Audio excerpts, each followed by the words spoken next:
on my goldfish today.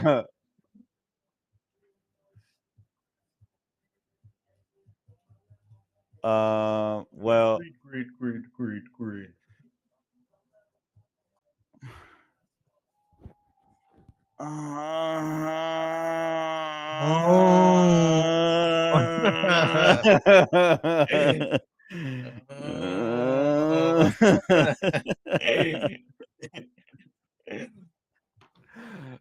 Good morning. Oh, I'm on the wrong mouse. Oh my gosh. I'm Uh, listening to the stream and that's just grunting. Oh, oh, that's so funny. how we doing? How we doing? It's been a great season. It's great to see you guys. It's been forever. 6, 7. He's getting it, dude. He's starting to figure it out. Jared kept calling James Dean this weekend 6'7". He's 6'6". All right, he was doing it for the love of the game. Jared was being Yeah, a little. and you know what? I bet they added. Okay, they added 2 zones. Everyone, all right. They had 7 zones instead of 5, and I swear to God, they did that just so they could say 6-7 all weekend. I think so I too. was on the verge of crashing out. I'm not gonna lie. If I had to hear 6-7 one more time out of Jacob Gedden's mouth, I was gonna lose it. Well, Absolutely lose it. you know, it's the things that make us potentially cringe that brings the audience. So I try to think about that too, and it's like, all right, well, I'm.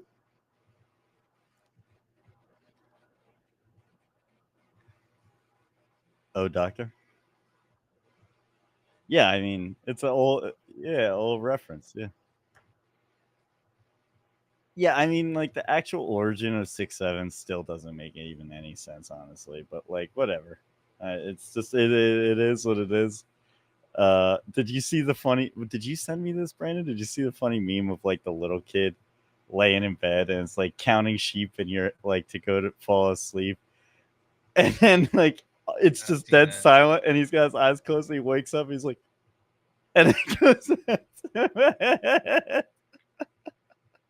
It's so stupid, dude. Like I'm 30 years old, and why am I laughing Stupid. at that? It's funny because Why? it's stupid.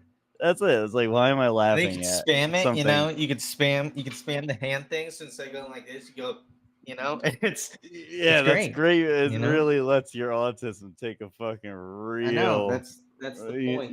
you get to really unleash your. It's like a Let me have quick fun. tick. All right. Let me I have know some that's fun. it's the only time you can let your ticks out is just a quick little fucking Yeah. tism spurt. Yeah. Yeah. There's cringe and then there's that. Exactly. Exactly. Hey.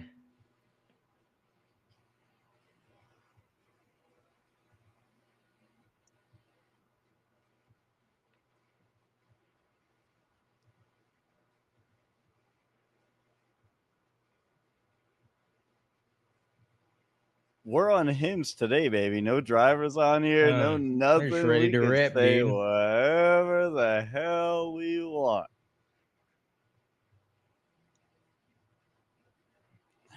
All right. First and foremost, Hey.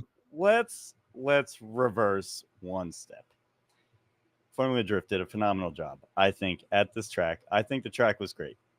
I I genuinely, I after playing on sim, I was like, this is going to be one of the best rounds of the year. It's not going to give the same atmosphere as Irwindale. Nothing is ever going to bring us that same feeling unless we're in a stadium.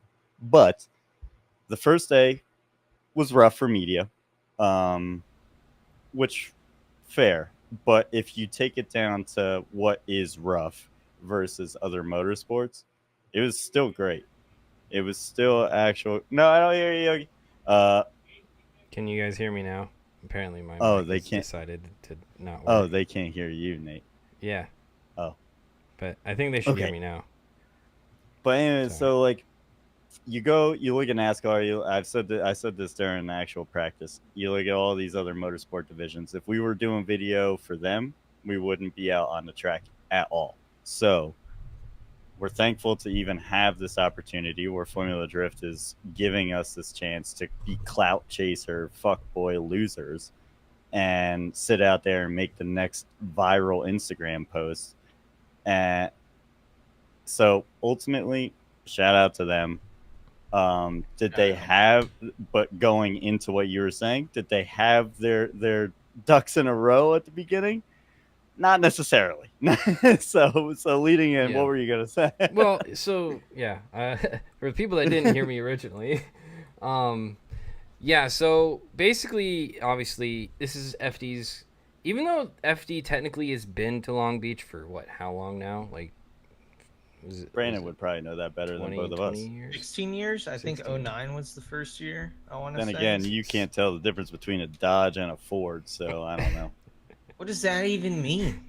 I What don't know. reference is So, that to? but yeah, It's a so Derek even though we've Madison's even truck. been going to the same Oh. location in Long Beach for the 16 plus years, it's completely different when you come to the way that we are transitioning and using the parking lot completely differently.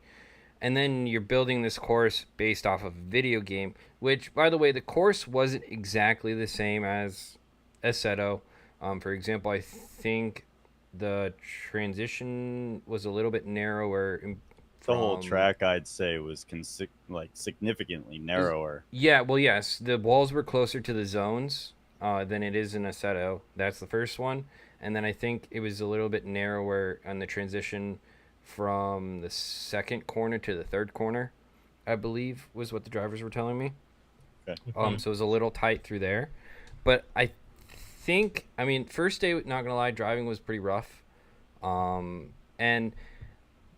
so here's what I liked, because I've heard a lot of like literally opposite end of the spectrum feedback from this track from fans and drivers alike. So I like it because it's different than what we drive anywhere else in the series. I think it gives different drivers a chance to show some skills. I mean, I'm going to something like Jacob here and be like, well, look, it's a European track, and look how well the European drivers did. It kind of makes a little bit of sense. Shout out to Jack Shanahan. Shout out. Yeah, Shout out. Awesome stuff.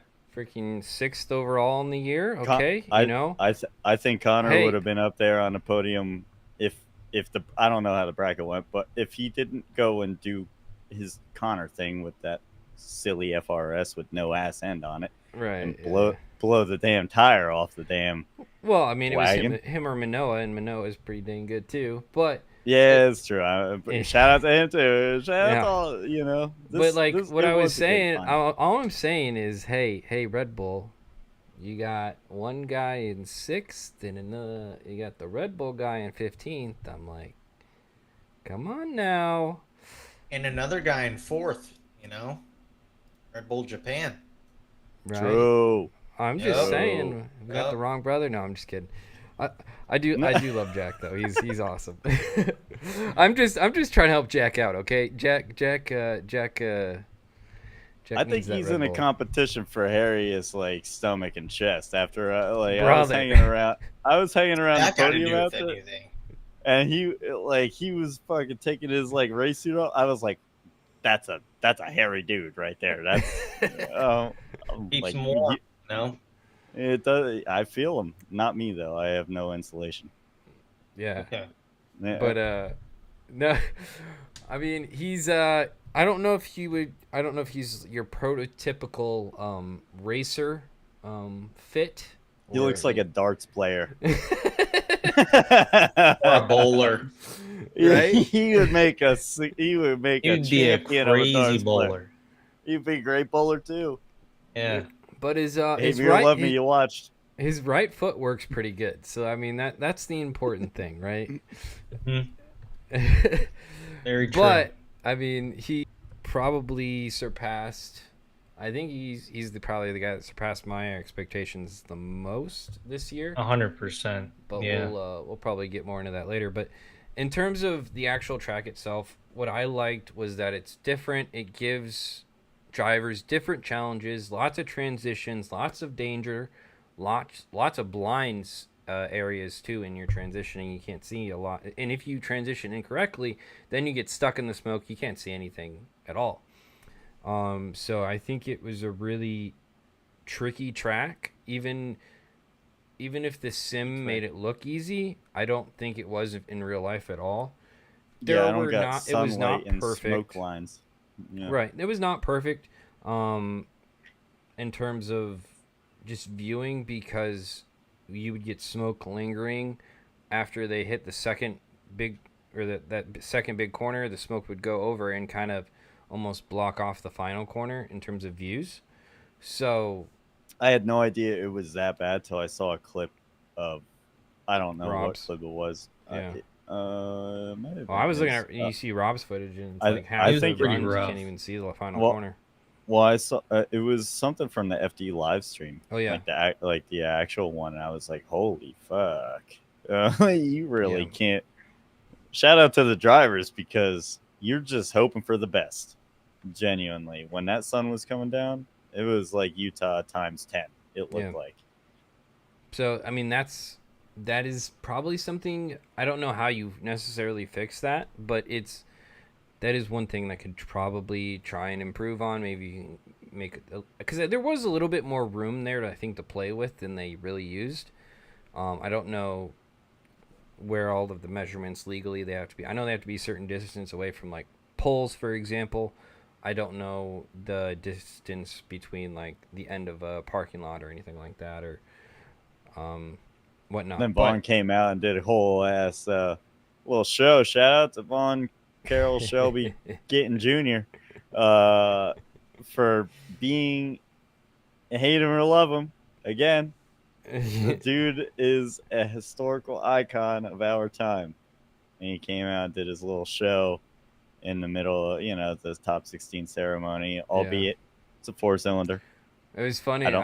I was talking to Ben Hobson, and I was like, "So Ben, what happens if he hits one of your cars?" He's like, "Well, they're his cars, so it's not my fault." Yeah. I'm You like, "You just know kind what? of Good saying point." it.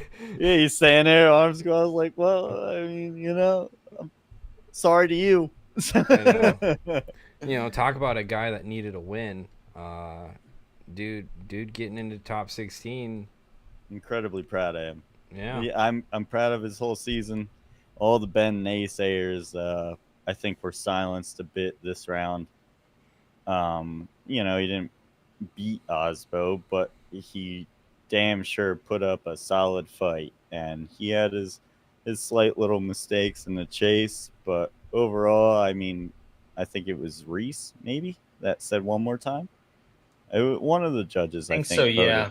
Yeah, I Or think it was either Reese or the USA judge, Mr. Eggert. Mr. Egbert. yeah, Egbert, Yeah, yeah.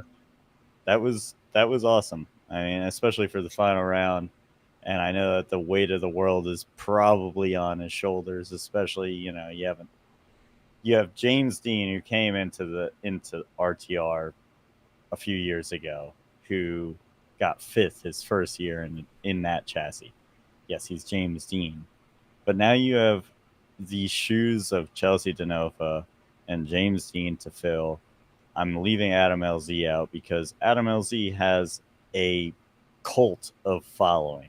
Like, no matter what's going to happen to that guy, it's the same at the end of the day. His fans are going to be his fans. So, like, they're going to Yeah. support RTR and Adam. But, like, Ben is, I don't want to say he's nobody, but, like, on the scale of what the rest of them were, he's very small. And he had a lot to push for on this last round, and I think he did it. He did a proper job. Shout out to Ben. I'm pumped to see where you go in the future in an RTR. I hope it's with them still. I hope you don't switch up somehow or whatever might happen, but I see yourself on a podium very soon there. He loves Long Beach, He does love Long Beach. statistically. All right, Yeah. guys. I have a Yeah. question for you. Uh-oh. Was Long Beach 2 better than Irwindale? No. No. No, and It, and it's a hard question to ask because it's almost apples to oranges. Yeah, it's Uh, two completely different but things. but you do have to compare them because it is the final round. yep. So comparatively, it's the fact of when you went to Irwindale, you're spectator, us, like anybody, you're pulling in and you're looking at this enormous facility of just what, like, this is the shit. Like, you could see the stadium lights, like you see all of the seating. And yes, there was plenty of seating for Long Beach. I hope maybe in the future they could even add more, because I know that place could be packed the fuck out. Yeah, Like, you could easily add Seats were another stands in the expensive. middle. If you guys didn't look, seats were very expensive. they were expensive, but in Orlando it was $90 as well for one day. Are you serious? Yeah. Oh, Yeah. So Oh, I mean, ultimately, mind. but like when you think of it, what you're paying for as a spectator, if you pay $90 for a 1 day spectator ticket and you go on Saturday, or $96, $100, whatever. What other sport can you walk around the pits and go and fucking get an autograph from any of your favorite drivers? IMSA. Okay. What? Yeah. Sure. Anyway, How much are those tickets? Probably $20, because that shit's boring as shit. 110 was Petit Okay. Le Mans. Okay. Yeah, 110 because I paid for two of them actually, but And you that's know. a I don't want to say upper echelon event, but like it's a up there, a more Yeah, nicer. 100%. Yeah, So, I mean, in the grand scheme of what you get, your value per dollar, I think FD is very much worth it. If I was still just a yeah. spectator, I'd still spend that $90. Fuck, for St. Louis, I'd spend the $200 something dollars. Instead, I'd buy the entire day package for the go-kart place, and then bring a 30-pack of beers, park my car right there, race some fools all day long, and when I'm bored of that, I watch drifting. You get the best seat in the house for 200 and something, $220. It's like, sheesh, that is. I Not get to bad. bring my own booze. I get to race go karts, and I get to watch drifting. That's a triple decker right there. That's oh, not Yeah. much else I could scratch that itch with. But No, it's true though. But in terms of Irwindale, obviously it's iconic, but also it was a totally different type of drifting. And when we come back to Long Beach and it's these tight technical courses and it's just not the same, like you were saying, it felt different. And I think it's going to take a little bit, probably, if we continue to do this. Like they did confirm it for next year that we are coming back here. That I think it's going to take a couple years for it to really set in as like the final round, again, unless they change it. But that, yeah, I think driving at night, it's probably ultimately, when you break it down, it's probably that mostly. yeah, and you got Like, fireworks going and all kinds the- of crazy stuff. Yeah, got the fireworks. Like, when those drivers are pulling out for the top 16 ceremonies, and like the sun's going down at Irwindale, and like the people are just, the crowd is lit. Like, I have a picture from Jeremy from when him and I both were just pro spec shooters, and we got given a pro vest, and we were like, fuck it, dude, let's go out on Saturday. And when we were like, we get kicked out. And we went out that day, and him and I, like, I couldn't see it. Obviously, I can't see my own eyes, but like the twinkle that I must have had in my eyes looking at everybody in those stands and just admiring what we do it is crazy. And I'd like to chalk that up to the nighttime vibes of everybody's now ready to rumble, ready to party, it's like this is go time. It feels official because the lights are on. right. Like, yeah, it would be an interesting question to ask FD, because obviously they do that second. they drift turn the event. lights on after. Did you see the No, I track didn't. after? No. That place is lit up like a goddamn fucking rave, dude. Really? If I don't know what it costs, I don't know what the rules and regulations are. I am not a part of FD, but man, You should add a laser show to it too. if that Top it could all off. if that could be possible to do it just a little bit later, holy shit, dude. Like, that track, I think that would bring the ambiance of Irwindale, despite the fact it's not in a bowl, it's not a fucking huge thing. But yeah, yeah, that was crazy to walk out there after hours and you see all these lights. And you're like, wait a second, I can see. Right. It's like it's not Yeah. completely dark. Yeah, and that's what You I was s- gonna say because they run the event after the first Long Beach at night, and so obviously somehow there is a way to do it, and I would love to know how you would be able to do that because that would be really cool. With yeah, that being said, though, like we were talking about earlier, this was the first time they went there. They were kind of figuring things out, but and this is probably something that's really unique to Formula Drift compared to a lot of like top of the line series in whatever motorsport you're in, is FD was willing to work with not only the drivers but also media this weekend to try and help and put a better production out for the show. Because originally, I think how many was it? 5 zones, if I'm correct, Brandon, that they had Yeah. originally, and drivers were not the big fans of it. I think they had a meeting after the first practice session where all the drivers went out on track and they kind of hashed it out and were like, "Hey, it'd be cool to change this, this, and this." I think they just shortened up some zones so that you didn't have to stay in as much yeah. to make it a little bit more fluid.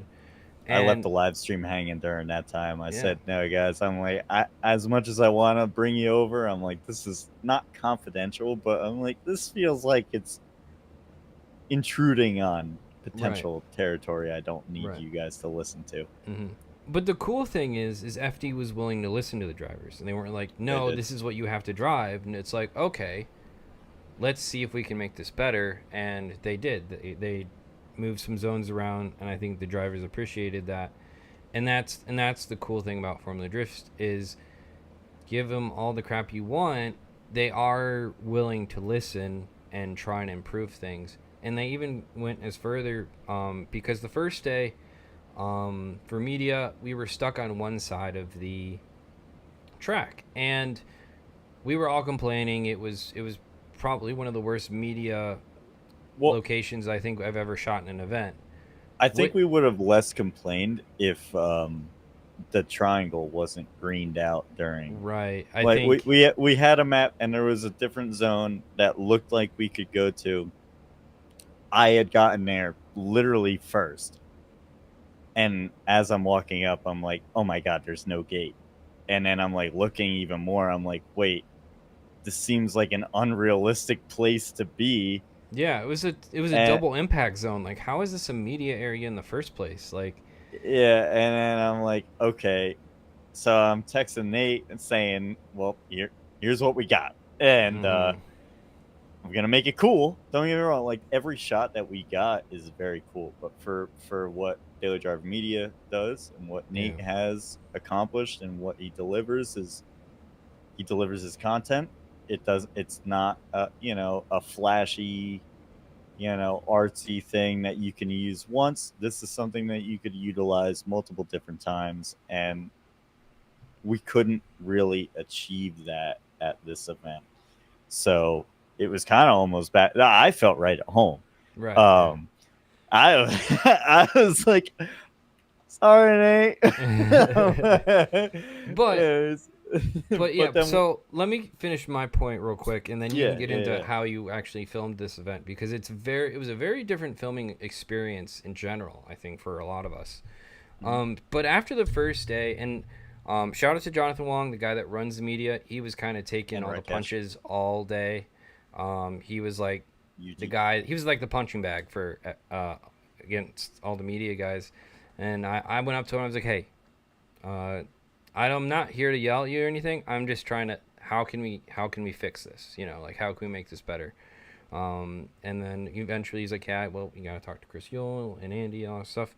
So the next morning, I talked with Andy and Chris Yule.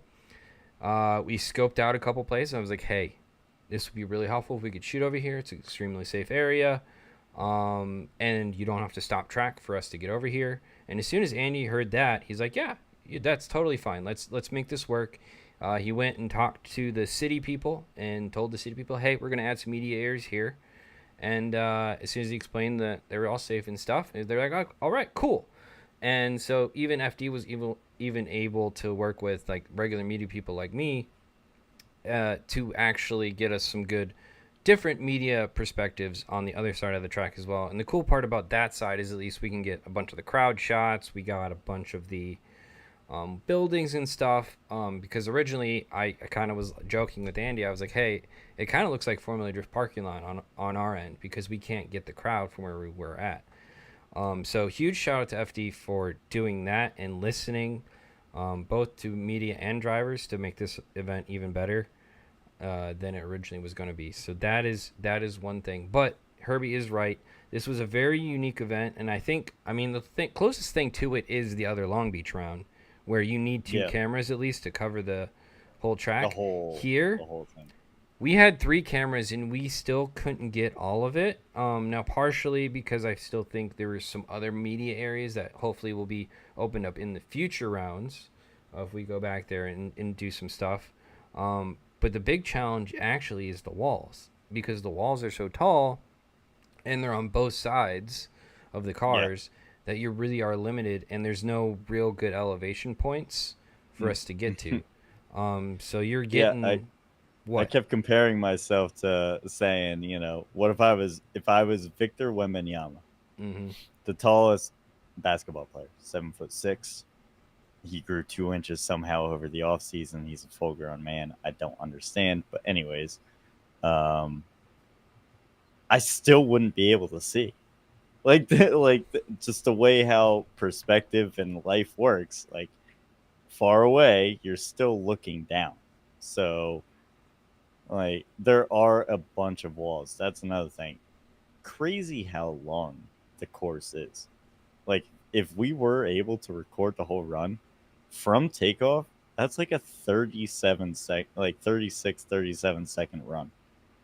There is 0 other tracks. So this is a testament to, I think, the tire companies here. And we didn't see really any fall off. Obviously it's flat. There's no banks. There's no and the thing is, Long Beach has always been good in the past on tires, so they kind of knew that they could get away with a longer track here.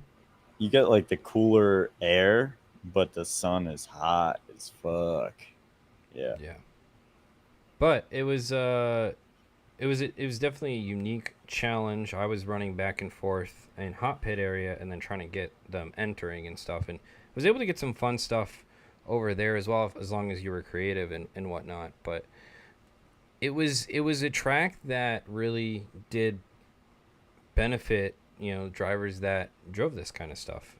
You saw, like, literally Jacob was saying, like, a lot of the European guys felt right at home at this track, and I think you saw that from the very beginning. And then you watched a lot of guys that like to drive bigger tracks kind of struggle, where they were like, I would love to put my foot down, but you just can't here.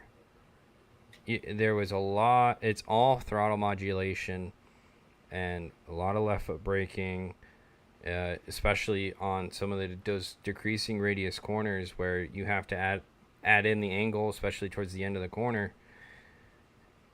Like, one of the easiest ways to do that is probably left foot braking, and that's what we saw a lot of. But you gotta do it for the fans. That's what I was told by Alex goddamn Jager at a very early time. Left foot brake for the fans, buddy. And I was like, okay, okay, that's what you do. That's what you do. and like, the thing is like, okay, you don't want lead cars necessarily slowing the car down, but again, it's how do you drive a decreasing radius corner without losing speed, and it brings a very interesting element into the actual competition. And I don't think we saw, like, literally many major collisions because of the decreasing radius corners. It was all people just going a little wide, going fast. They were just going wide and hitting walls. LZ sucked that he hit the wall. I wanted to see a well thought out battle. I'm pretty sure that chassis is done, so. Oh, for sure it's easy. And then Vaughn, dude, I was on the edge of having to change my shorts again, dude, because that was about to be a run that would have gone in my memory bank for the rest of my life. If he did not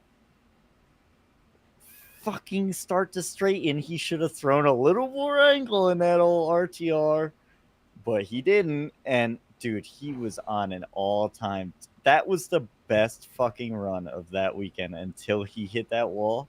Holy shit, dude. That was, man. Bongaton Jr. really still has it in him. And it's like, I really wish he did all 8 rounds, because seeing that effort go in, and like, even like, it outshined like James. Like, James doesn't drive like Vaughn, obviously. Everybody has their own thing. But that run was so gangster up until the fucking wall, dude. Like, man, he was definitely the fastest run, I think, for sure. Yeah, and I don't think being fast here really showed up too much. No, but battles. he was angled, right, fat, no, like, yeah. But what I was saying is, like, as an actual advantage, like, Oh, there were yeah. not many runs where the guy in the lead was really able to run away because you were Jack able Shanahan. to cut line. Yeah, but that was just catching someone off the line. Like, that's a little different Dude, than he the whole took run. off like he had himself a funny car. Like, this was a Yeah. drag race instead of an Yeah, B actual was drift quick. event. Did you That's see? true. Were you watching when you saw that? Yeah. That was the fastest I had ever seen somebody get out of the cones before. That was insane to me. Well, and And he just, it almost kind of works to half initiate the car when you're yeah, going around the cone to just already yeah, initiate the flick yeah, too. you're That's the already fun like part. getting it going. Yeah, Mm-hmm. I mean, and that's the very Drift Master style, I think, on that. He Yeah. brought the final round with him to Long Beach. But yeah, no, that was a moment where speed definitely. I mean, he probably would have beat Stuckey anyway, because Jack won the fucking event. He was He was, I think, the first one out, right, for the weekend, or one of the first people out, Yeah. and put down one of the first lines on the track and stayed consistent the entire time. Just kept getting better, honestly. Yeah. No, So he ripped all weekend, and I guess that kind of brings me, Brandon. Who was the guy that was really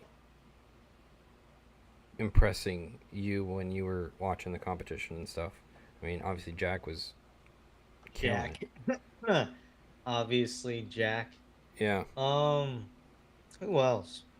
I don't really I feel like his car was just. have too much else besides Jack. I feel like his car was just the right. It's the right size. It just felt super, almost just there. loose. Is loose the right term I'm looking for? I wouldn't say loose, drivable, maybe Yeah. the right term. Like, he was able to put it in everywhere he wanted it to go, you know? It just worked every time. It was pretty cool. Yeah. Great No. to Who? see. I think Hiroya impressed me a good bit too.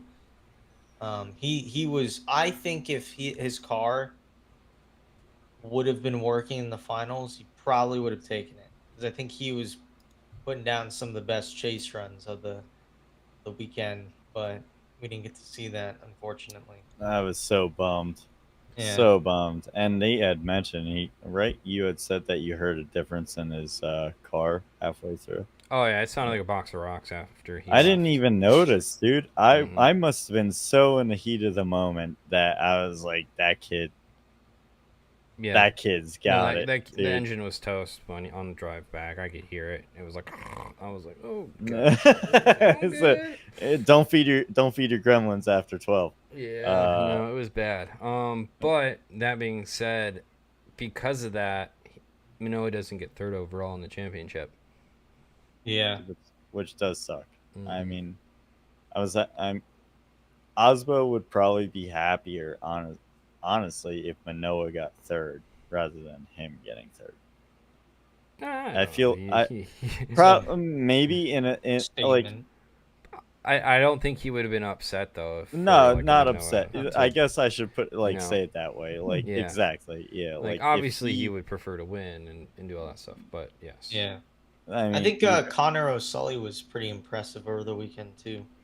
Yeah, I I mean, was pumped on him. I yeah, messaged him before the event started. I said I am all in on Osoli this Imagine weekend. next year when that car is a little more competitive, has a little more power. Thing makes like what 600-700 wheel right now. I think it's closer 700, to 800. 800, but with the Uh, nitrous and It's everything. definitely. I But don't think it's in the sixes by any means. I think it's in no, well, upper it's not. sevens. It's not wicked by any It's means. it's all It's yeah. It's also not yeah. 1100 or 1200 Yeah, right. it's like RTR an NA. It's style. a nitrous 427. Hmm. Like it's nothing too crazy. Yeah. But Yeah. yeah.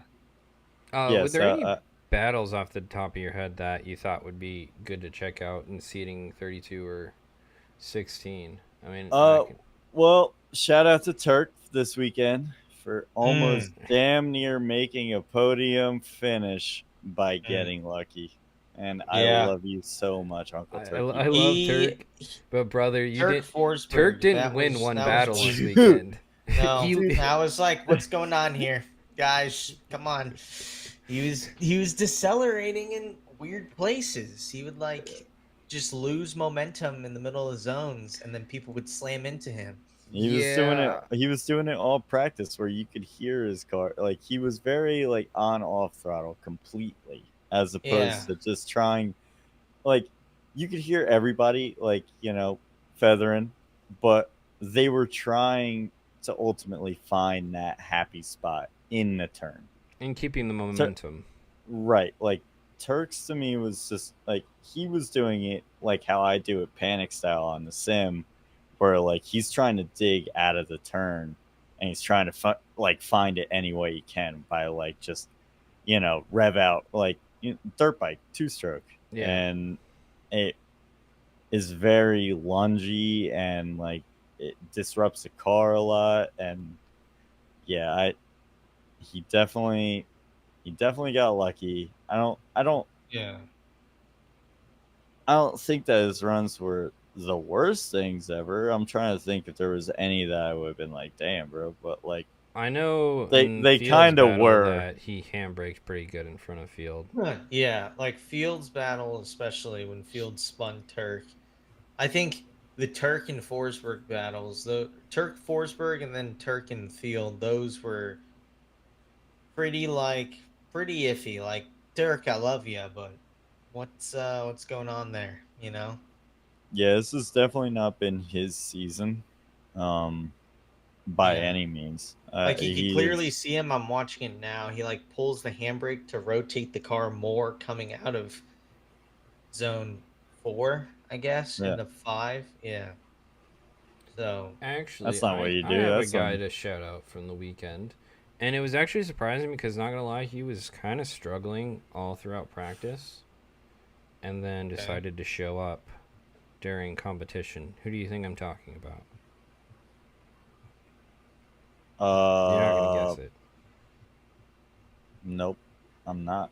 Hmm. This is how I gotta guess. Well, let me show this to you guys so we can see. And it was It's the the guy that crowd. took out. Hooray! Where was Odie placed? Fifth before this. Oh, Oh Mr. yeah, Domi? Tome Lomer, who first yeah. of all He won more he, times him. he kept it together. He kept it together. Thought he rolled back into a tire barrier. Didn't that He did. happen? He did do a rollback into a tire barrier. Yeah, because he got hit on entry. So I wanted to go back and watch that. But That's like what Nice. happened. he's I'm doing a dropping great off a chase. U-Haul. He is doing great. I mean, Yeah, that car is quick. By God, it looks that like car it is is harder to fast. almost drive. It looks like RTR on their first year, like kind of type Yeah, difficult level of that thing is going to driving. be dangerous in a few years. That thing Yeah, is wicked. yeah, yeah. When he starts dialing it in more and like more to his, but like his style is just more speed. That is Yeah, Tommy. That is Tommy's way of of driving. So like, Yeah, dude. I If think he he can if I he think gets he that likes thing, us. he gets that thing set. I mean, we saw at OSW him getting into the bank, no handbrake. I, Ridiculous, ridiculous. yeah, that top down view is gangster. Yeah, Hell yeah, Tommy. Sheesh. And like, and the thing is, you need that top down view for this track. Like, You can you do. imagine if we You didn't do. have the top down view? How hard it would have Uh, been to judge this event they because there couldn't. They could, it would be so much speculation. yeah, because of the camera angles and then the smoke that you're fighting. It's just They'd you need have to like have it. 9 camera dudes out there, Yeah, which I don't think anybody wants to pay any of that. So yeah. So yeah, yeah, but this is where it that happens, and shit, this is definitely one I wanted to check out, and make sure it was just like, this aluminum frame almost got sent to the goddamn well, scrap he's yard. lucky he hit tires, man. I know, that's what I'm saying. yeah. Dude, even in the tires, you gotta be careful with one of these chassis. Yeah, That's there's what, not like much left back there.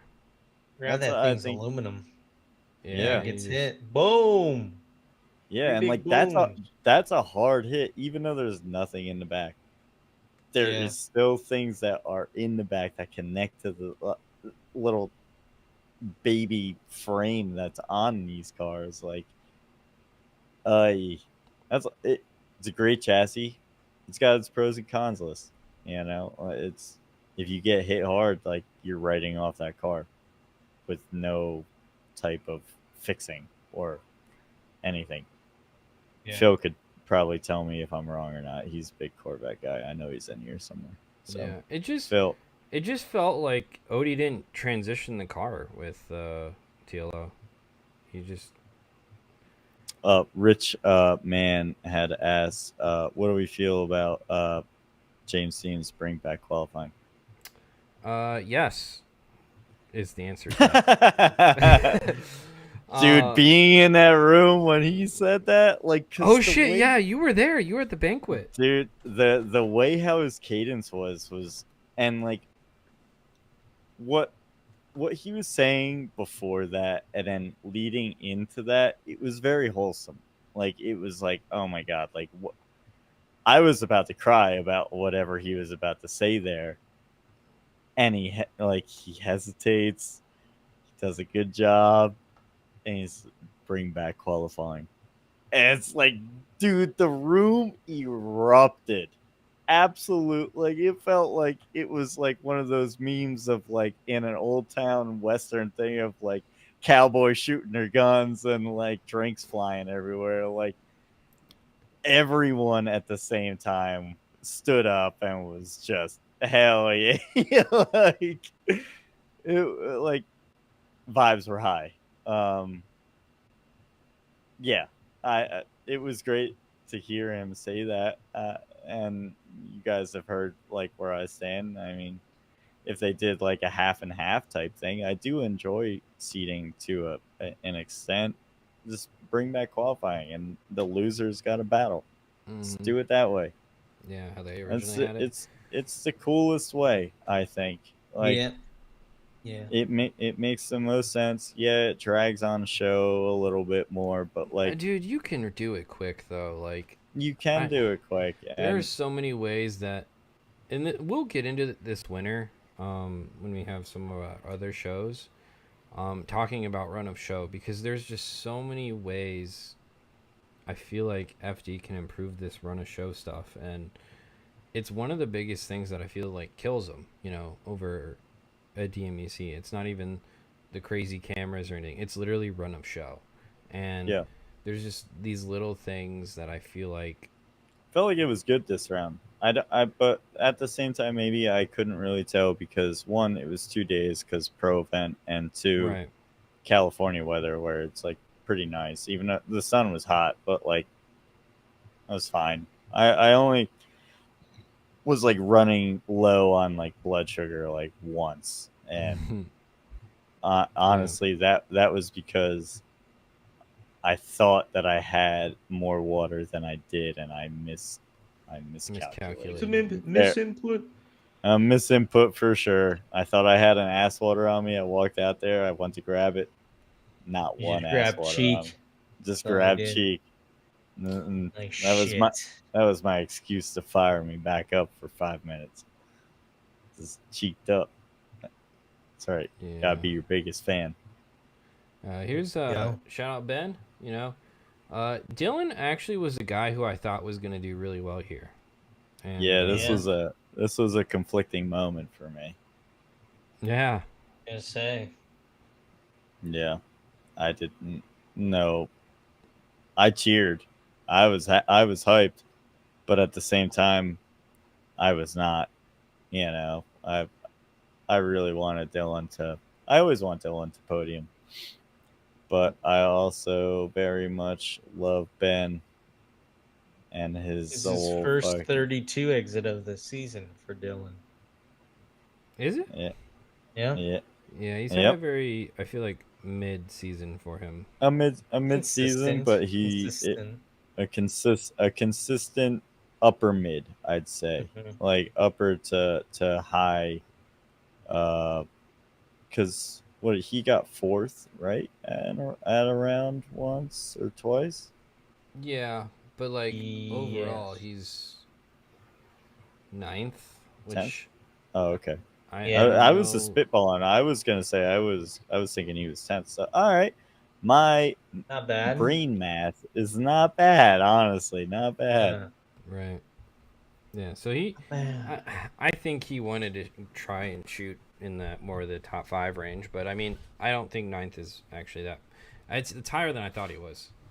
To be fair. I think James even shouted him out at one point during the banquet about pushing, talking about Dylan about pushing harder this season, Yeah. and it truly has shown because he was on here and talking about like he's tired of these calls of like he is so consistently good and calculated that it bites him in the ass. It really does. Yeah. Um, This time he just pushed a little too hard, and he that's what it he was. is pushing, dude. Like props to him. You So got to go and over to find your limit, that's right. Your limit. That's right. And the fact that he just pulled right back up to the line after this too, I was like, what a G. Like you just beat the shit in on the rear end on this thing, and you're not gonna check it over. It's like, all right, hell Send it, yeah, bud. brother. Yeah. It's like you that looked like a Yeah. wheel to wall contact, not like a bumper to wall contact. Right. Yeah, it looked pretty gnarly. Yeah. I was Yeah, also surprised. it looked like it was a bit more than what it was, but at the same time, in my head, right as I was about to hit record, I was like, he's rolling the dice. You know, it is Ben who hasn't, you know, necessarily shown his true colors this year. He's probably like, I could probably take him down, even if it's like a little out of alignment, but wasn't enough. Ben put down a straight fucking heater. Yeah, that's perfect. It was gangster on throttle when he needed to be every moment. Jeez, look at that shit. Oh man, it got me all fired up. Abuska Blath, if I'm saying your name correctly, let Booski me Blaze. know. But actually brought up something I was gonna bring up in the show, and talking about Jonathan Hurst, and if in saying who, given the proper car and team, could easily be in the championship contention. His Corvette doesn't perform well. I don't know if he would necessarily be championship contention, but I definitely don't think he would be bottom of the barrel where he is right now. He had a rough year. I was literally going to bring it up, and I don't think he wants to hear this, but if he stuck with his E46, I think his program would be in a lot different place. Personally. Yeah, but I mean, at the same time, like he's like basically he's in a good chassis, but Yeah, it's a Corvette. I don't think he knows. I think I think I don't think think he it's does, set but up as well, or So here's the thing, right? Corvette isn't the easy. I don't think it's an easier chassis to set up than an E46. In Right. terms of getting what you want out of it. I mean, Matt Field's really the only other guy that's made it like a top level performing car. So that's something also to initially think of. But there's a bunch of E46s that are extremely competitive, and I don't think they're that difficult to set up either. No, but And I think Hurst's car, the E46, was, it like they're easy kind of ish to get good to drive. This car, I mean, this man don't even take his car out of the trailer in the off season. Who are we kidding? I Like know, that, but like so, like how here's are what you I'm gonna? saying, right? The Like guy showed up to Long Beach one with the same livery on that had mud on it from the fucking last year or whatever he did in the off season. So I love you, Hurst, but like your program would be good if you at least once put a little elbow grease into that thing in between round. I know you did because you blew the motor up, and Osoli gave you that junkyard thing and got you going at Utah, and then you came back to this round. You had something else, whatever. You got the whole got it back to going. You're showing up, and she's still beat to shit, dude. Like, and I know we're not made of money out here. You and me both there, Mr. Hurst. But man, there ain't one extra ounce of love or care put into that. And so that's where I think the E46, like where your beliefs that he would have a better program, because it wouldn't take as much love or necessarily like R&D to yeah, figure out setup, because everybody's got an E40. You could just do normal things and it's like, oh, this car drives great, and then not ever touch it again. well, and if you remember, he was a serious problem in that E46 in terms of being competitive. Like he was Yeah. really competitive in the E46. And Phil brings up like, um, but if he was in the E46 and got the same results, would you even be talking about him? Uh, I don't think he would be in the same results. Just purely based on how competitive he was in the E46 in comparison to the Corvette. I feel like this time it was a combination of mechanical things during practice and everything like that, and it's just lack of you know preparation. And Yeah. this is where, like, you hate to talk about this type of stuff, but because you and I both, you all three of us enjoy this guy in our sport. He's a Yeah, great person in it, and he I've known doesn't come him. from money. I've known him in the pro am days with his freaking Turbo OLS 350Z that he would drag race people on the highway after the event. And I'm sure that he would drag race him in the dirt with it in the off season too. Yeah. So it's like it's the Yeah. I same. remember seeing that thing on 1320 video Yep. Uh, years back. yep. So like Yep. he is an admirable guy that doesn't come from a lot. He works hard for his money, but he's in a professional sport. And this is what separates the professional guys from the guys that are trying to make it day by day. And it sucks, but like this is where we're conflicted on which route do we want to take. Like, do we Yeah. want to take the more, roots of our sport of like this should be open to everybody, how we were discussing last week type style, or should we make this like in the sense of like, you know, not my problem, better luck next year, or if Yeah. you. Well, for It, well, it's why you don't see someone with his kind of budget, going and building a Ferrari drift car or going and right. building Yeah. something that's maybe not as tested. I mean, he's got a prototype one of one kit on this Cadillac, and it's like I'm sure he got it a great deal on it or got it for free or something, and like that was really cool. Dude is like had taillights for an event, blew them off, and then hasn't really been able to put new ones on. Exactly. And they're just 3D printed. So Yeah, it just like goes to show like he doesn't have a lot. And like who knows what's going on in the like behind the scenes for him, his yeah, private life, this, that, hmm the other thing. He's got a kid. etc.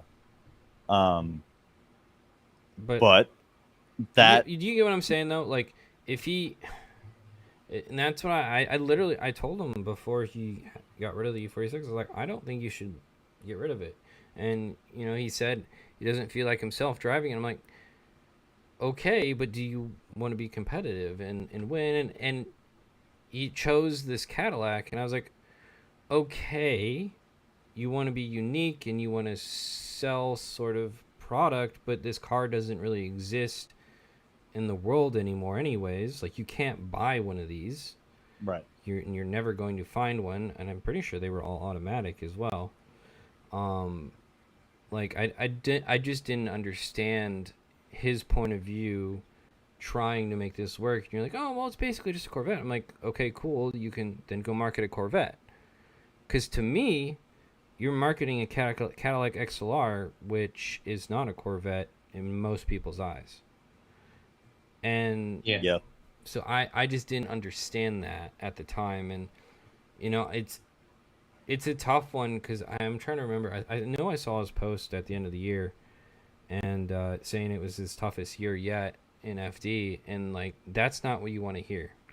Yeah. The idea of doing FD is that you eventually make it easier to do every year Yeah. and Yeah. get I the mean, sponsor money. at the And beginning of this year, he was shocked that he made it to the first round. yeah, You know, so like he didn't even know if he was gonna be right, capable of X, Y, and Z to even make it there. yeah, So like that's where like it's great to hear and see that he was able to get the backing, get this and that, all able to get him out there, but on the skin of his teeth. And um, for the future of the sport, and again, this is like you got a racehorse and you just shoot them when they break a leg, but like when do you want to make that transition of just, well, I'm sorry buddy, but like we got a Joey Logano that's about to try to come in and take your spot, just for the sake, or Carson Hocevar, yeah. um Well, like for me, it's like that. I Like I don't even I know if know this that's goes the back. thing I would even say. Like it's for me, it's I don't. I'm gonna be sad when he doesn't make it in when he doesn't make it just because of financials for next year Until because you he got the chose to background of him right there, him and the E46 putting down probably heater of a run, and yeah, it's like well, it Yeah. disappeared now, but yeah. But uh, you know what I'm saying? Like it's gonna be sad when he can't make it financially next year into FD. And I'm honestly would put a lot of the blame because he decided to run a semi prototype car. Uh, but albeit it is a Corvette, I said and that's why I that said semi, yeah. but I, I I, also I don't. I wouldn't say the Corvette's the easiest car to drive. no, Matt Field definitely himself for has said that it's not the easiest car to drift. definitely Um, for a guy that's from Kentucky, and that's just putting a program together from his group. Like he doesn't have a whole thing going on. He's just figuring it out.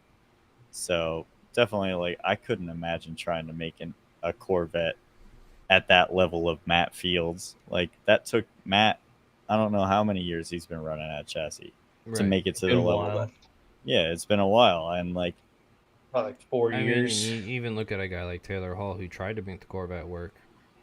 I yeah, think if he would have done this year, Taylor Hole, I think he would have done pretty good. Because I like think he towards would have the been end of great. last year, he was killing it, He and was killing then it. took a step back. So, Yeah, but no, yeah, I can see that. It really does suck. I mean, the dude got 33rd this year. Like I didn't expect that from him.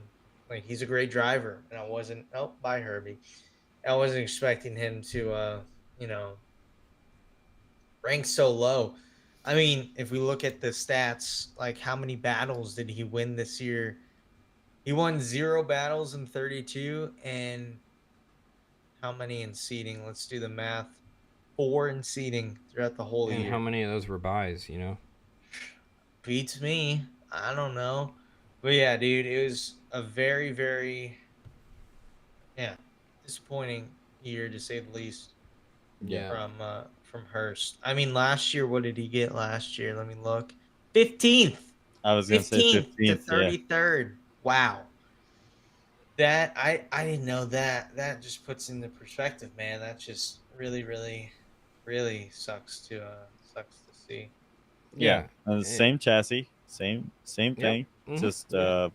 But you know, I still I think he would have been fighting for top tens in that E46. I well, I mean, mean, shoot, I thought he was getting robbed in that E46 when he drove it. Like I remember Atlanta a couple years Mm-hmm. ago.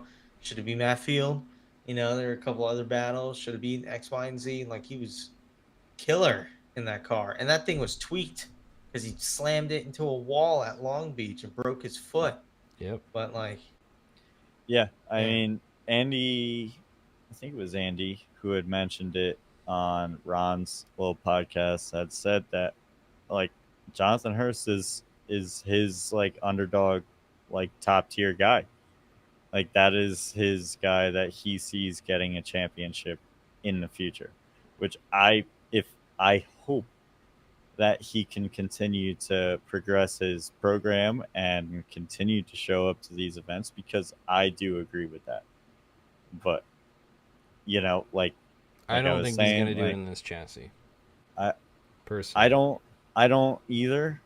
Um, I mean, I I saw don't think someone to it's just fit comment. I for mean, him. it's the same argument you can make with Fetty and the Ferrari. Like, Fetty would be dramatically different if he just drove like Odie's S15, 14.9, whatever it is.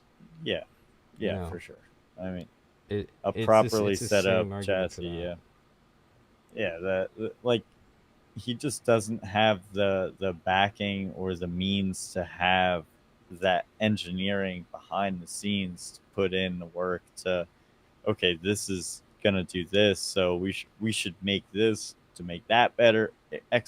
All these different things, and yeah, so like something that's more like determined already, like a chassis that's already been built, and you know what works, you know what doesn't work. That would just be better for Hurst, because he, you know, like I said, he doesn't have that extra thing behind him. Like, not many people do. Like, how many people can you go to and be like, hey, I'd like to engineer this new thing? It's like, no, like, you got Rad Dan who can make like sick ass Jay Z engine parts. You got RTR that God knows what their laboratory is doing. You got Papadakis that's putting together some crazy other laboratory. Um, titanium 3D printing stuff. yeah, Type but like, beat. but overall, like, there's most of these teams are outsourcing their work to get built. Like their chassis are getting not, they're not in house built, is what I'm saying. So I don't know. Yeah. We'll we'll see the future. I hope he makes it next year. I know he was pretty down at the beginning of this season. I hope that this outcome of, the points on the leaderboard doesn't really bring him down too much, especially coming from 15th. But Well, I mean, it's not even that. It's next year. What do you sell? You know, it's like, yeah, how are you gonna sell yourself? You know, based on this year, and that Yeah. hopefully he finds a good way to do it. yeah, But like that is a question he's gonna have to answer this winter. And yeah, shout out Jeff Jones, one more timing than beating Brandon. Uh, one of the people that I thought probably was gonna go for a top 5 finish this year in Brandon Sorensen, and had a couple off rounds, and I don't think he made it. And was he top 10 at least? Can't even remember. I'm not He was sure if he 12th. was or not. Okay, He's 12th.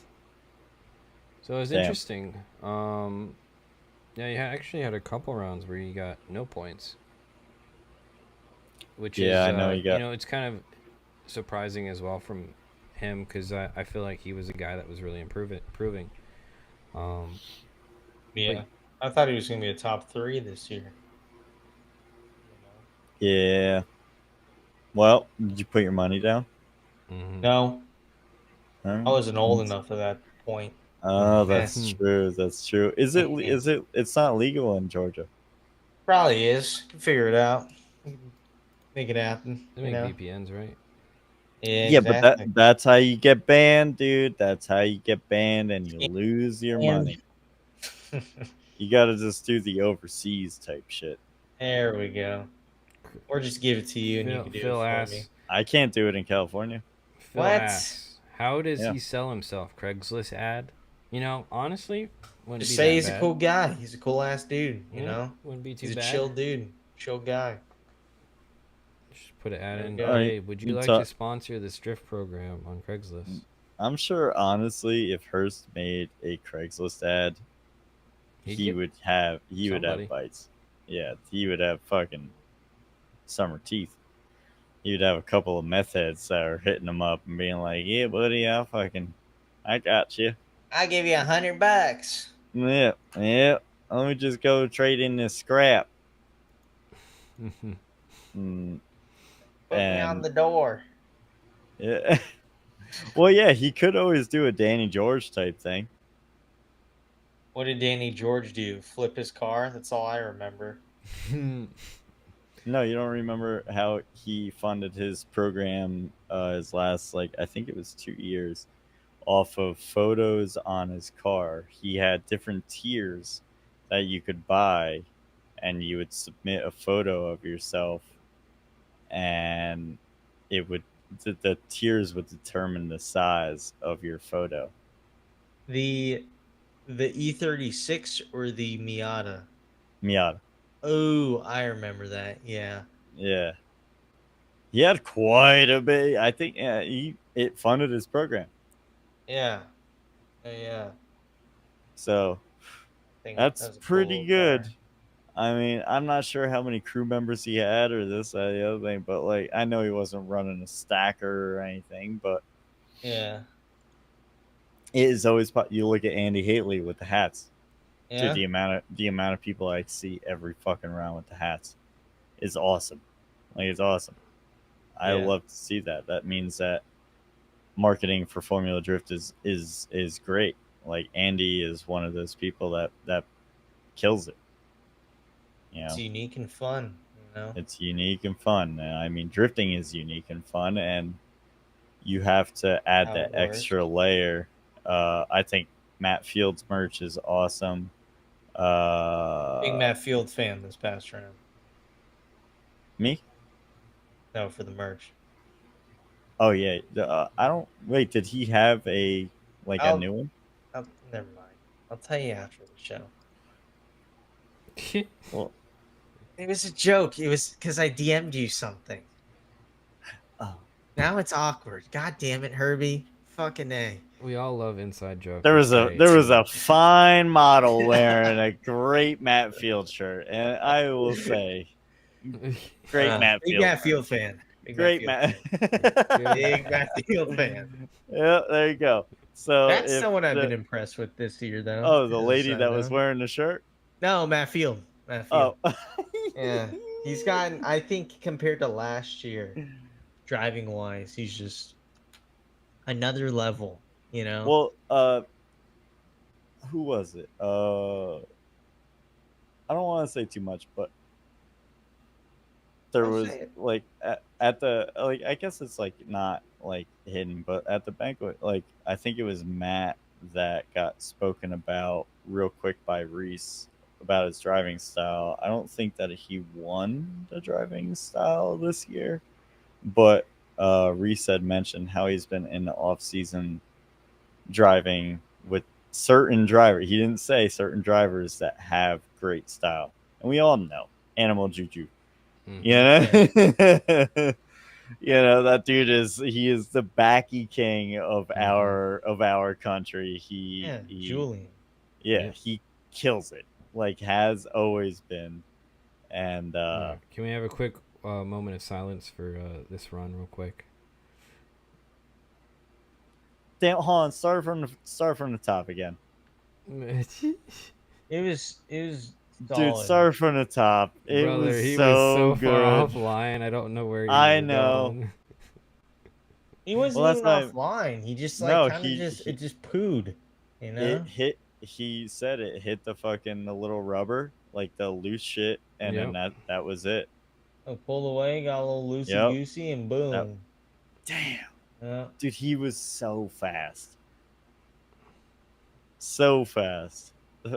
Props to Turk for not hitting him, and then Turk did finish up the run properly. I think it was better than all his other runs. Oh man. You know, Yeah. damn, that thing just is like fucking hit He the broke. explode button. It just I like was watching poof. his team. He did break a lot of stuff. It They were cutting up a definitely. bunch, and I mean, it was a pretty solid hit. That wall did not move. That was that was something. That was a strong wall. Oh yeah, it was pretty cool. It was pretty Shout cool. yeah, out to Justin Smash on Instagram for yeah. being the best drone He gets guy ever. the viral clips every time. Everyone else tries, but no. Nope. He Always gets that Justin good. Smash. He gets the good stuff. Like he's Yeah. right there. He's smooth, and then like outside of it, he knows how to be fun. Yeah. I mean, but at the same time, like the dude's just sitting there all day. Like he's got to have a little fun for himself. Like Got to, yeah. he's probably going a little crazy. Yeah. You see a little Ben Hobson riding by, and it's like, oh shit, I have a job. That's Gonna pretty lock good. in real quick. Yeah, hold on, everybody. Yeah, I mean, Andy, I think pulled it together. I think for this run, I think he was struggling a lot during practice, He was struggling with high angle in the chase. Was what he was which struggling with. I think would bring me to the question of You need to so loosen these the guys, car up a little bit. no, these guys like Andy on the sim was killing it. You Mhm. saw his clips; he was fucking ace of spades out there. These guys that are practicing with a VDC car and not like their own chassis, Yeah. do you think that this could almost not benefit them? Well, he has Because his own car too. I know, but in the sense, yeah, with VDC fucking physics, Oh. but I imagine, What but did Hero practice with? I'm not sure. But Hero's been on the sim since No, I think there's a little bit different when it comes to I think you have to car have the setup same and mindset as well, like going on the sim. Like talking to Andy, no hate to Andy if you're watching, love you, Andy. But he's a big proponent of the reset button. Loves to hit it. He's like, oh, if I fuck up, I could just hit the reset button. But I know this, like Hero, when he practices, he does thousands of laps, but you almost got to put your headspace like you're there in the car and that you can't mess up and you can't yeah. crash because you're going to wreck the car. Where Andy, on the other hand, doesn't necessarily do that. He uses the sim more so as like, getting familiar with the track, I guess is like a lot of people say, like just getting familiar with it. Where Hero, he really nails down the mindset, transition timing, like he does everything. Where Andy just uses it more as to get kind of familiar with things. My So that's my where I think is the connections missing in that I sense. I was more leaning in the sense too though of Andy, not saying he has a bad car, but like his car is not a VDC car. Like the Oh, VDC yeah. E46 is, I don't like it by any means, but out of the box, it's completely different. And even when you tune it, it's the same every time. There's no mechanical error any moment of that chassis unless you accidentally hit like in the middle of a run somehow zero boost. And it's like, okay, cool. But Yeah. I think in his circumstance, that almost like you can almost see like it may hurt him because his car is not set up at all. It looks like similar to how he gets to practice. And I don't know what, again, I don't know what his chassis is, but E46. well, no, Sorry. nice. I don't know. Nice. I don't know what his Assetto chassis physics are based off of. Uh-huh.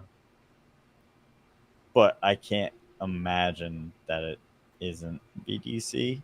Like you know the cost of what it might take to have its own special like setup and everything. Like it's expensive. Like What do you mean? Like physics wise? yeah, In the game? yeah. It's free. No, I'm Oh, like like someone if making physics for him from the right, car, like all like that BS? Okay, yeah. based off of his one to one. Like I if you see. wanted that shit with all the pickup points, all of Yeah. that stuff, like And to that's be expensive. fair, Andy doesn't really set the car up like per event. He doesn't really set it up with too much. He just really just goes out and drives it. Um, so there's that as well. He, I don't know, it's a very unique way, unique So approach that Andy takes to the I just didn't really car. like this weekend. They really focused a lot around the sim and real life. You heard it a million times on the stream.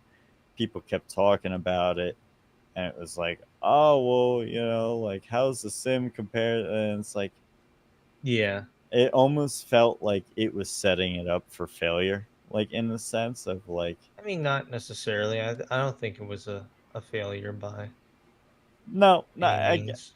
I guess not setting it up for failure, but like I I don't know how I would put that, but it to me it was a topic that was brought up a lot, Yeah. um, and there was a lot of differences, but ultimately, like I think it's great. I mean, I feel like if you were to go out there with a pro car, like you would probably suck on your first lap, and Yeah, I'd get humbled for the first six, and then I'd get it yeah, you should, going. yeah, you'd You figure it know, out. You'd I'd figure figure it it out. out. Oh yeah, Malachi mentioned it. That's what it was. His E46 in Assetto has a lot of boost lag compared to his IRL car, which if he's using just the E46 data, that motor does have a lot of lag because it's like an I don't know, it's some NAV8 with like nitrous, but the nitrous doesn't come on till late and it kind of just dies. Hmm. So it's Huh. not great. Huh. But yeah, I do think it was a big point over the weekend. I don't necessarily think it was bad, but I don't know. I get what you're saying though. Like they were kind of harping on it, and when people would like suck, then it's just like, why are you doing the same? And that sort of thing. So Yeah, yeah. that's kind of what I meant. Like Yeah. like I don't think that it was getting the recognition that it really truly deserved. Hmm. Like I think what Geronimo did was astonishing. I think that that's still one of my favorite tracks. That's going to be on Assetto for quite a while. But Forever. well, I mean, until like there's another one that knocks Oh, it down the peg. You I know what I see. mean? Like Yeah. Yeah. it's gonna, it's downloaded. It's there. But um, yeah. So there's always going to be differences. You can't just go into it and be like, oh well, I did fucking 100-point run on the simulator. I'm not gonna just go out there and be the man. I'm not gonna James Dean the shit first lap, but I know what to do. Like you said, Manoa takes that a whole different style as opposed to Yeah. the average person that's going on it. That yeah, we're practicing, but like, what are we actually achieving in our practice? Mm, So I see. yeah. Yeah. Well, Yep. Top 16 actually brought something very interesting. We've got our first look at Vaughn's new project. I think we'll get it after. Oh, I skipped over this part. What happened? You did? It was in the background. I wasn't really listening to it this bit. Actually, no. What happened? I started watching Top 16. I didn't watch this part. Yeah, so it's Vaughn's new project with Ford. It was their RTR EcoBoost. Oh, the EcoBoost thing. Yeah. Mustang had a bunch of nice bits, suspension bits in it from some of the higher end Mustangs. Yeah, it's a Ford factory car. Correct. And I Yeah. Congratulations. actually talked to Yes. Vaughn a little bit about it. Found some interesting things out about it in roughly um I think it's roughly like 35-40 grand range is where it was kind of slated to go. I think Um, everything that people might dislike about it will make sense as to why it is the way it is. How much the And power is it making? problem Like is it's an 350? automatic only. I'm not sure how much. Oh, and you have a drift brake and it's an auto? Come on. Why? Okay, the anti-lag's kind of confusing. It's a cool car, but brother, how do you? So What and here's else my is an thing, right? auto Like I only? get Ford is It was all the about Supra. No, I think the Dark Horse is the Horse. I watched some Vintra video earlier this week. He was comparing a base GT, a Dark Horse, and a GTD. It wasn't the base. It might have been the Dark Horse that comes in a 10 speed only as well. I don't know. Don't quote me on that. I know GTDs come with 10 speeds, Yeah. but that kind of sucks. I that know. it's Because 10 it's speed. cool because the car obviously because here was what I was thinking, and this something like this would have been a lot more attractive for me probably 2 years ago before I had the little one, but Yeah. it would be fun to have something that you could daily and then go take to a Go track and skid with. Yeah, that's go what rip I a was couple thinking. laps and but then go and drive home. Yeah, put And a tune downpipe, make like 350 wheel and yeah. lighten it up a little bit and go have a fun little track car and then take it home. Mm-hmm. Be pretty So I lit. get the idea behind it, but that was like the one thing I was like, man, that's a hard one to sell because for me, this car is not for everyone, but they're trying to make it for everyone, and that's my concern. I think the 4-cylinder kind of stinks. I'm okay with that. I'm cool with that. I'm okay with that. I am I'm like- chill with that. I am down with lighter Well- front end and decent enough power to drift. It's just crazy in a Mustang. I'm just like, yo, my Yeah. yeehaw. But Yeah. I think overall for the price point that it is set at, and obviously that was Vaughn driving the car. Mm-hmm. I think that you could go and take that like base and go to a track and actually like link a course. Like it's not gonna start shifting. Like if you put it into drift mode, it's not gonna I probably don't start know. shifting gears. It also may not have the balls to Larry. Larry. I saw him do that too. He was like, "Oh." But I think for the price point, it leaves the people that are the car enthusiasts to then have the option to upgrade it, and there's certain rules and regulations for having like a full production car too. Like Yeah. you can't just have all of these bells and whistles to sell to the average consumer out there. Honestly, I don't That- need any bells and whistles. I just want the manual part. Yeah, I but just like want the manual to be at honest the with you. also look at the Supra. How long? I 2 thought years? the Supra was too expensive for what it offered. Yeah. personally. But- So here's 'Cause here's that my Su- thing from a yeah. very business mindset. Base GTs go for like 45, 50 around Mhm. there for like a mid-spec GT. So Mm. it's like you could go with this or you could spend a couple $100 more on your payment and go with the GT, It takes a very specific buyer to purchase this car. And it's Yeah. just kind of And that- without the 6-speed, it's kind of difficult to see who's buying it. That's know? my Because, like, worry this- is that that- it's gonna be the new Challenger Charger crowd. That 35 is like high-end GR86 money. So it's like those two comparatively, it'd be like you either buy this if it had a 6 speed, it's like you buy this or GR86. I would take that over GR86 any day. Right. You know, it's way more car for the money.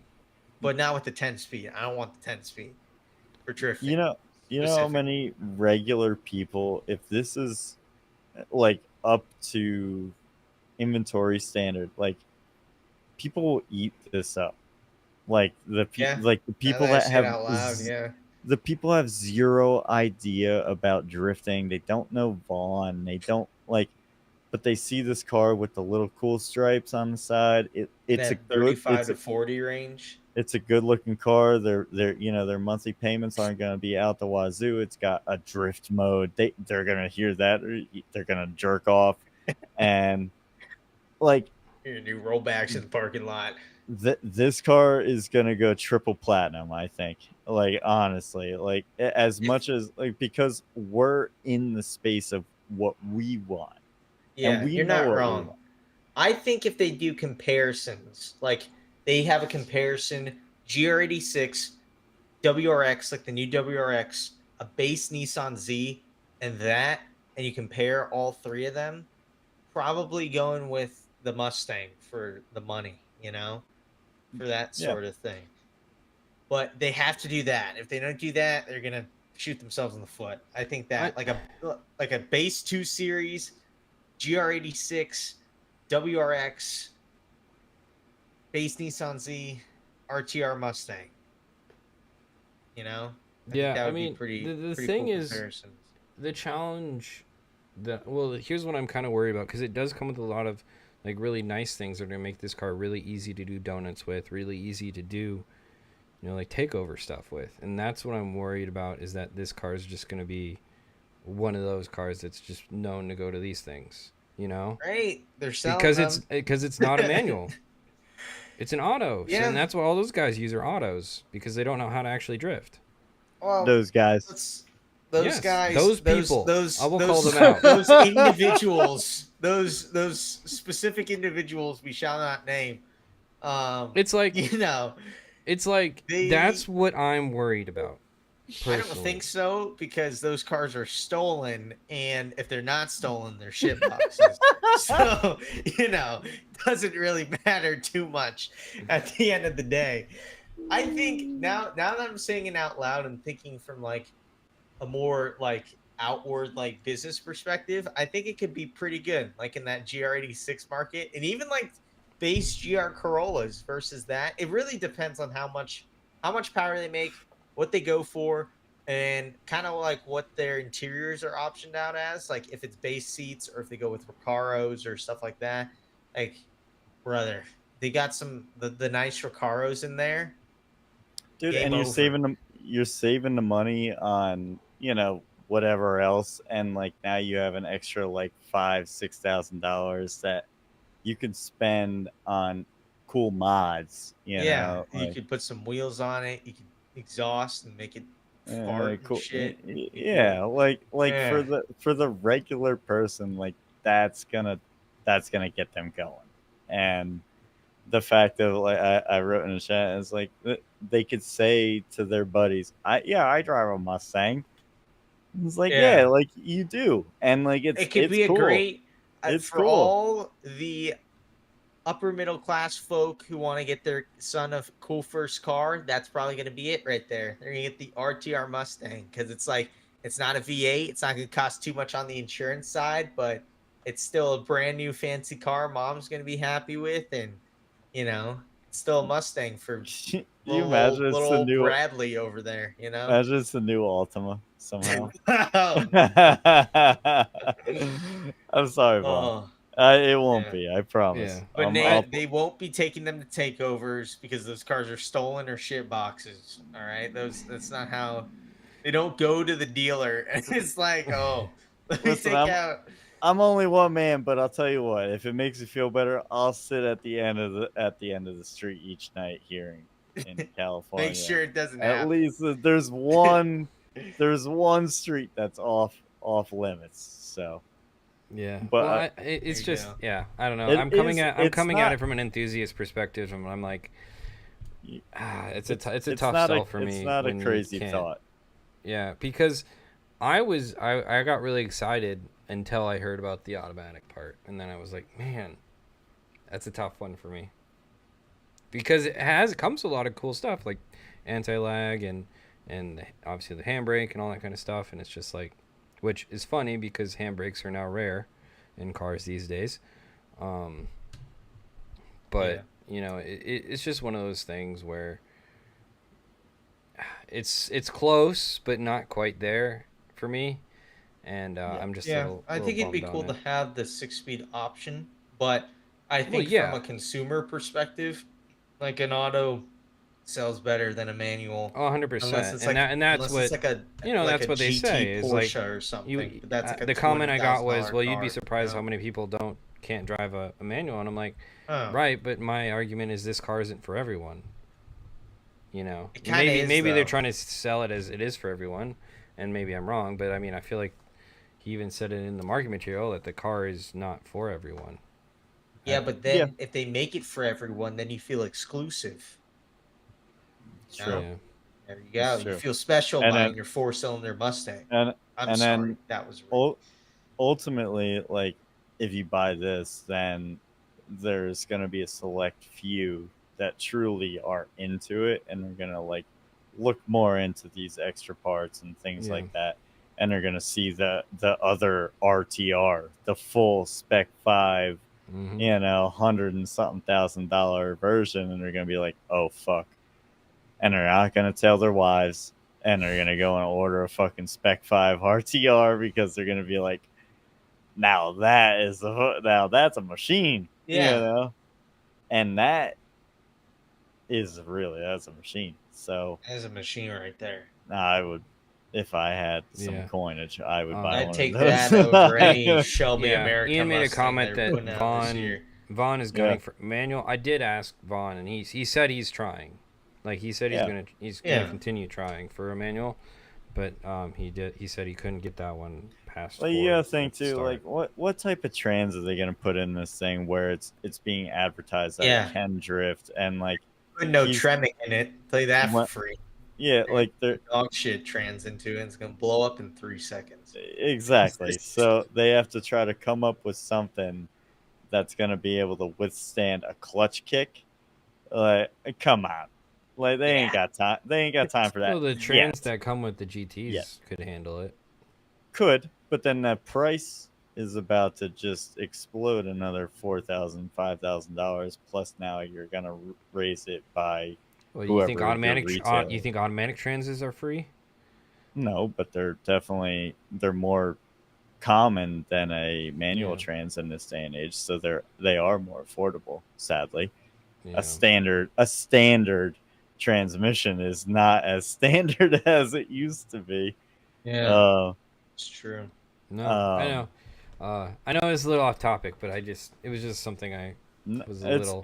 it's awesome to see, and Yeah, at the Yeah, base root of it is we are living in a history moment of yeah, no one else through our time has had anything near this point, whether you know what drifting is or don't. Yes, it's not a Shelby car with a big old V8 carbureted motor. Like, sure, it is Vaughn Gittin's own creation. It is sick to see a guy that came from the our start, sport. It is the start of start. something. And yes, RTR has been around for a minute, and yes, like he is the face of RTR, but like the first affordable consumer vehicle that a guy from just good old Drift Alliance, Englishtown, Nerd. silly old American man, living the dream. So just keep on fucking working hard there, you motherfuckers. That's really it. no, So, no, and I'm glad that something has come of it. I'm curious to see what the future holds. Obviously, we got a manual Supra after a couple of years, so yeah. maybe cooler heads will prevail one day, and maybe we'll get one. Because if You that's know, the case, then I am definitely interested in one personally. it's like a video game, dude. Microtransactions. It's like you All right. buy the pre-release, you get the automatic version, and it's like the diehard Ford guys, the Mustang guys they're gonna buy this one. Yeah. And then the diehard guys are gonna be like, oh fuck, they released a manual one, they're gonna sell that one or buy that one. Yeah. Sheesh, it's like a battle pass for them. Oh man, but yeah, and shout out Ben. Here's his battle against Osbo. Was absolutely ripping. Absolutely, so which is ripping. good to see, and you know we talked about it before this round, how important this round is for him. I think, and I mean I saw how much celebration was over in their pits when he won his 32 battle. Like it was like he had won the championship because like they had been gunning for some good luck or some just a good round even this or just a win, you know, and you know obviously lost the seeding bracket battle and you know didn't start off with the greatest of a weekend, but yeah, you know, showed that he could you know drive, and the nerves aren't always going to mess him up, you know, like I mean, and I think that's the biggest thing for him is always going to be the nerves and getting those consistency and getting that consistency down, because that's really what separates the top drivers from the mid-level drivers, because pretty much everyone can drift the course, but can you do it the same way every time? And that is what separates the top from the bottom, and that's where I think Ben needs to get to that next level is the consistency. I think ultimately he's almost fucking there. I think this year was a lot with mechanical.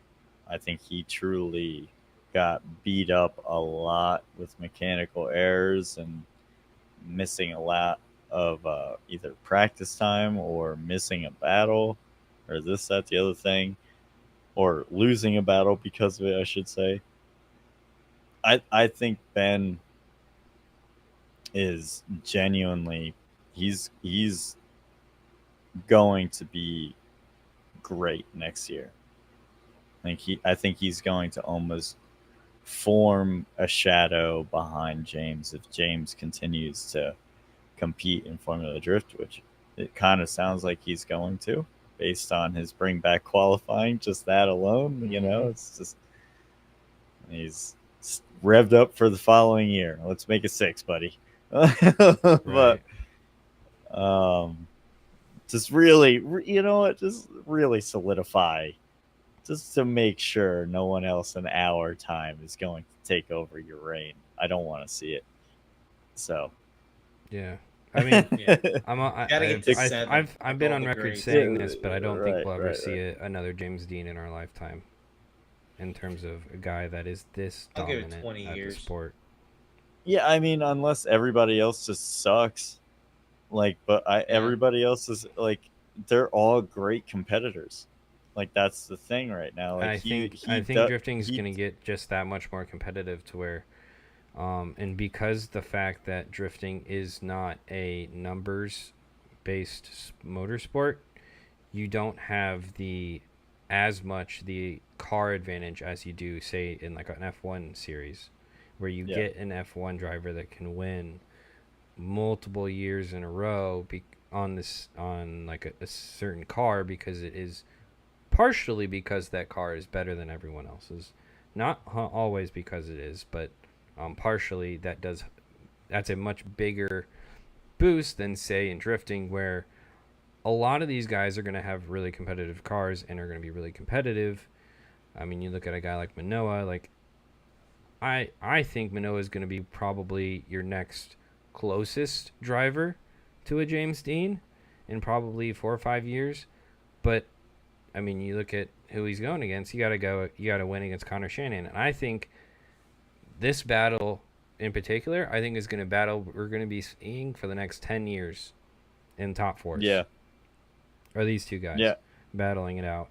And I think 1 year Manoa will win. I think 1 year Connor will win. I think 1 year Matt Field will win. I think it's going to be extremely hard to be putting the numbers that James Dean has been able to put down for the last 10 years in the series that he wins, and not only the number of series that he wins, but the percentage of series that he runs and wins is insane. It's Come on, actually it's actually silly. it would be great to see another 3 in a row. You know, he comes into the sport originally, does 3 in a row. He takes a hiatus. He gets familiar with the RTR first season, fifth place, and another 3 in a row. Has he only not won the championship 1 year that he's driven FD? Uh huh. Two. Well, I no, think, no. So yeah, 9, because he was 16, right, or whatever, when he was. like 2 rounds or something. Yeah, Yeah, he did back. that's right. No, he did a. I think he did a full season there. If I don't there think so. I is think it was a Long Beach something in Irwindale he did. okay. Then the Red Bull Drift Shifter or Red Bull Drift Championship. Yeah, Back and Yeah. he did okay. He Yeah. he didn't. But you get what I'm saying. No one will ever win this series at that rate again. No, I mean I don't know. Manoa could. You know, give it. You think Manoa's gonna win? That's 5 championships in 8 years. Yeah, give him 10 years and he can do it the next, 7 or 8. Do well it right now. No, I like No. if you're Do you get if what you're I'm saying when You we're if do you're that putting comparing in, though? like 10 years or something. I think in 20 years we'll see at least 1 or 2 other James teams. Just yeah. because But you can it's only not have going to one be they James hop Dean. You into can't have one or FD. two. You know what I'm saying? Well, you get what I mean. Shout out to Like, Connor Shanahan for dropping on one wheel right here, though. That's yeah, it's pretty it was baller. pretty sick. But I do think like it's not going to be they go from prospect to pro and they're going to win the championship their second year. No, as cool as that will be, that's not going to happen. I think like a Hiroya, you wait. He's what 16 now. Wait till he's 21, or when he's more like, mentally and like you're more in your prime as a human being. Like you're more sharp. You have more Right. like, you can react quicker to things. Like when he gets to that time, like unless he's doing WRC, which is what his goal is, if he's still in FD, I think he could win 7 Well, championships. Why and not? the fact that like you think about it, it's like yeah, James has only been in FD for let me see, 4, 5, 8 years, 6, 7, 8 years, 8, 7 years, 8 years. 7.5. drifting Okay. since he was 15. Or we'll say 8 years, but how many other competitions has he done? So when Yeah. you look at Manoa, how many competitions has he done? He's done FD Japan, which is incredible, great for him. He's done a couple of drifting master things. I think a couple, maybe if only one. I think. Okay. And then FD. Like yeah, he's had to do some other little things, but ultimately not to the extent of like James had a rep already, like Mhm. by this point. So if you want to put it on that time constraint, Manoa is in the sense surpassing James already, I'd say. Without winning, I think he is on a path to being an even more successful driver in this sport. And like Brandon said, if he continues to be a drifter, he wants to go and do WRC, and that motherfucker is probably going to be the fastest guy out there. And he's going to hear his co-driver, and he's just going to laugh at the end and say, "I didn't listen to you," or something silly like that, and just kill it, like because he's going to have the course memorized by the back of his hand. Yeah, so I do genuinely think Manoa, out of all people, I think the Shanahans are very close, but out of anybody that we've seen, there's no one like James Dean and Hiro Manoa. And yeah, especially like what we saw this event. That motherfucker was throwing angle like we've never seen, and he was staying in angle, he was staying consistent on throttle. Like he's learning, he is adapting.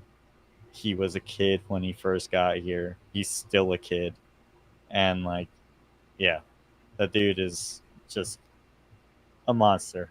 So I could see him taking down James Dean in the old championship number. I think it's going to be his year next year. As much as I say I want James Dean to win, I might put my money on Manoa next year. I put my money on Mr. Matt Field. Bold move Interesting. because it's tough out here. It's hard out here for an American pimp, dude. Dude, it Oh is man. not easy against these goddamn Irishmen, these Japanese folk, dude. What the hell is going on, man? You know, I'm about to just start making calls during the event. No, I'm kidding. Yeah. Get them kicked out No. or I something. mean, honestly, we just opened a giant can of worms that I'm sure we'll get into this winter with all that kind of stuff. But I just find James Dean's winning percentage, insane when it comes to championships. But you're right. Manoa's young. Connor, you guys forget, also is At 21. 21, and Been As Phil well. drifting Phil since he was says, 12. yep, Phil does say Connor has won 2 Driftmaster championships, and he's what, 21? Yes. The difference James has 3, between, but who's but counting? the difference between comparatively the Shanahans and Manoa already has chosen or got chosen by one of, if not one of the best teams in FD. You know, comparatively to RTR, Mm-hmm. they're all on an, like, if you were to do S, A, B, C tier, the S tier, you got your RTR, Toyota, and your and Jerry Yang, Mm-hmm. and that he is, winning all, because of his skill, but also because he's got the mechanical backing. And yeah, we see some issues with Daigo / Masayama's car, but it could also be a situation of like, well, they got all the eggs in Manoa's basket. Like, this is now like a backup kind of car. Do your best, and we are so sorry if you do lose. Like, like, we got you. Like, this is what we got you for right now. It'll be better. But yeah, Manoa's car, you hardly ever see many issues. Yeah, the belt slipped off. I say that like it's not costing them $60,000 to $70,000 for a new motor, but that was, how many issues have we seen? Very few. Mm-hmm. And how many I issues think have we seen in Manoa, or I mean in Connor's car or Jack's car? And yeah, it's just in the 2 years that Hiroya's been in the sport, though, for his car to have two mechanicals both in the finals is kind of upsetting, in my opinion. rigged. Not Yeah, saw the script. it is in the I'm script. sorry, dude. I got to change the script a little bit better. I don't know. I feel that has got to be disappointing for that team. Like Seattle last year, Long Beach this year, Mm-hmm. both times definitely had a really, really solid chance to win, and Ma- instead something detrimental mechanically Imagine, happens to the car. being a kid and you're going into the finals and like in front of, like, like, I would be devastated. Like, you're 14, 15, 16. Like, I would be in the trailer bawling my eye. At 30 years old, I'd be crying. There's that's a heartbreaking moment. There's nothing, that it was out of your control. You drove your ass off the rest of the event. You did everything you had to do, and then it was just stripped out from underneath you. So yeah, so no way he spent 50K. But wait, on what? They're talking Oh, about they're some talking bullshit. about there's a side conversation in chat about how much it costs to run a season, or how steep things have gotten to No, run like an FD season, it like a depends on what program. level you want to. I think, yeah, I don't know. They're saying that Hirsch spent 50K a few years ago in the G37 days or what have you. So I don't I know. mean, if I that's think what the that's what he car, did say. I mean, if and the car is already built and everything, or whatever, even if the car is not built, like, you could still, like, you look at some of the pro spec guys, the one dude from Club Loose, pulling a fucking blank on my goddamn head right now. But he drove that RNG 36. He had no quick change. He had Fully. just Tyler Foley. Mr. Yeah. Foley. He was just showing up fucking with a hope and a dream. So, like, ultimately, like, his costs for the season, 4 rounds, were very minimal. So, All right. So I got a question for you guys. Did this track expose a weakness in Adam LZ's driving? nah, I think he just fucked up. I think he just Okay. oofed it. Well, I'm just curious. Honest mistake. Because you guys obviously, or Herbie, you got to watch him in practice. Was he looking like he was like a guy that is going to be a problem, or was he I think still? he was looking good. Yeah. I like from what I could see, Mm-hmm. there wasn't anything that I was like, oh, that stinks on him. But when Yeah. people would ask, how's LZ doing? I'd say good. I Gotcha. mean, he would make his pass. It looked like he was filling his zones, and he was coming in kind of quick. But this one, he definitely came in a little just too quick. I think because at that moment, he knew Jack, had already took Stookie to fucking straight Gapplebees Yeah. on the, his top 32 battle. And he knew he wanted to probably try to do the same thing to him almost. So, and it didn't work out. That's all that happened ultimately. It sucked the way how it really didn't work out because he got stuck between a rock and a hard place. he really destroyed that car, dude. He really hit like the worst part. There's a couple. There's a couple really bad parts that you could hit, but that was like, damn, that sucks, dude. Just looking at that, sheesh. And Jack is like feels bad because he just smashes him further into the wall. But I it's not like anywhere know. Jack could go. Yeah. I know. Yeah. Honestly, Jack did an incredible job of saving any bit that he could.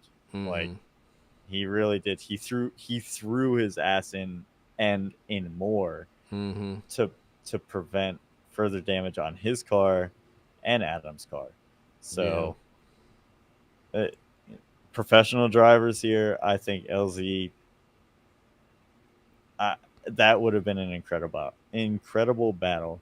I don't know which way it truly would have gone. Honestly, Okay. I think that would have been it honestly would have been a one more time the first time. Could have been. Interesting. Yeah, I was just curious because I didn't get a chance to see a ton of him in practice, but I feel like he was a guy that does really good at bigger tracks, and I was curious to see how you would be doing with a track like this. With the car and the setup and stuff like that. But I think he likes the smaller things, like how he likes E-Town type style, and I like I said, from what I could see, it looked cool. Yeah, it's a bummer because like obviously this is my favorite car in FD now. You were saying except for the color. Yeah, I'm not a big fan of the livery, but like the kit and how it looks, like it's OEM plus M3 style, is just. You think it would look better with like Boundless Racing on the side? Yeah, probably would, honestly, but and some like 5 spokes, that'd be pretty sick. All right, Brandon, time to chalk up like at least like $1 million. Yeah, I mean, At least, dude. it's not like he At works least, with the other sim brand at all. It's It's not on his hood at all. Oh yeah, so we're looking at it a little bit steeper because those go hand in hand. You gotta throw in some parts and everything too for the Parts, car. money, blowjobs, everything. Mhm. God damn. Well, you got the ladder ready to go. So Yeah, gotta get. But I am curious to see what he builds next year. I mean, I'm sure he loves maybe he takes the BBC out. Beautiful BBC that he could whip out, He does have a beautiful BBC he could whip out. I don't know, guys. I know. I don't think he's winning the he could win the championship next year, but in the BBC, I'd like to see a BBC in an E36. Up against I think it's gonna fucking split itself in half with the BBC in it. We're honestly He's gonna rev the car and the thing's gonna literally twitch. Well, he's driven it a few times. It looks like, well, because he doesn't have it turned all the way up. If he had that Yeah. thing turned up to the actual capacity of what that motor could do for a drag run, Lord baby Jesus, that thing would not That be thing able with to handle NOS, dude, that thing's There- gonna be ridiculous. that. Francis makes with actually a good point. He's shipping his Euro car back. I forgot. It's So you very light. They could put ballast in it. Yeah, Yeah. probably gonna run that. just put a couple different lead things in there. It's fine. Yeah. Just put them bing, bing, bing. Mhm. Yeah, Yeah. not a problem. That would make the most But- sense, honestly. But yeah, I you're mean- right. Like the dude, it's such a. I will be seeing that car in a month, so I'm excited. Oh, you'll be seeing his BBC. Mm-hmm. Nice. Where you I'm see gonna get get the- up and close and personal. and Where make you sure- go? You I gotta to get see the what- I gotta get the wide lens out for this one though. Oh, of course. You have Yeah. to for the BBC. Gotta get up You and can't. close. Yeah. Yeah. Well, Up and close with the wide lens, you know. Yeah. it's Make so it you look capture bigger. the whole. Well, it's already huge. Yeah, Yeah. that's what I'm saying. To get it all It's in a frame. lot of displacement that might be going on. I see. Hmm Yeah, So, all right. But Well, we'll that's see. fun. yeah, I'm excited. But yeah, Phil, sad ending for Adam. Obviously, one of the guys that was trying to compete for top 2 overall I think he ended up getting 5th in the series, which I don't think he should be disappointed in at all. Like, I still think that's a No. pretty successful year for him. Obviously, proving But that he is, someone to Two be. times. He's always going to be someone competing for that championship. 2 times in a row now. 5th Mhm. place. Yeah. So I'm sure that he's had his conflicting evenings since Saturday.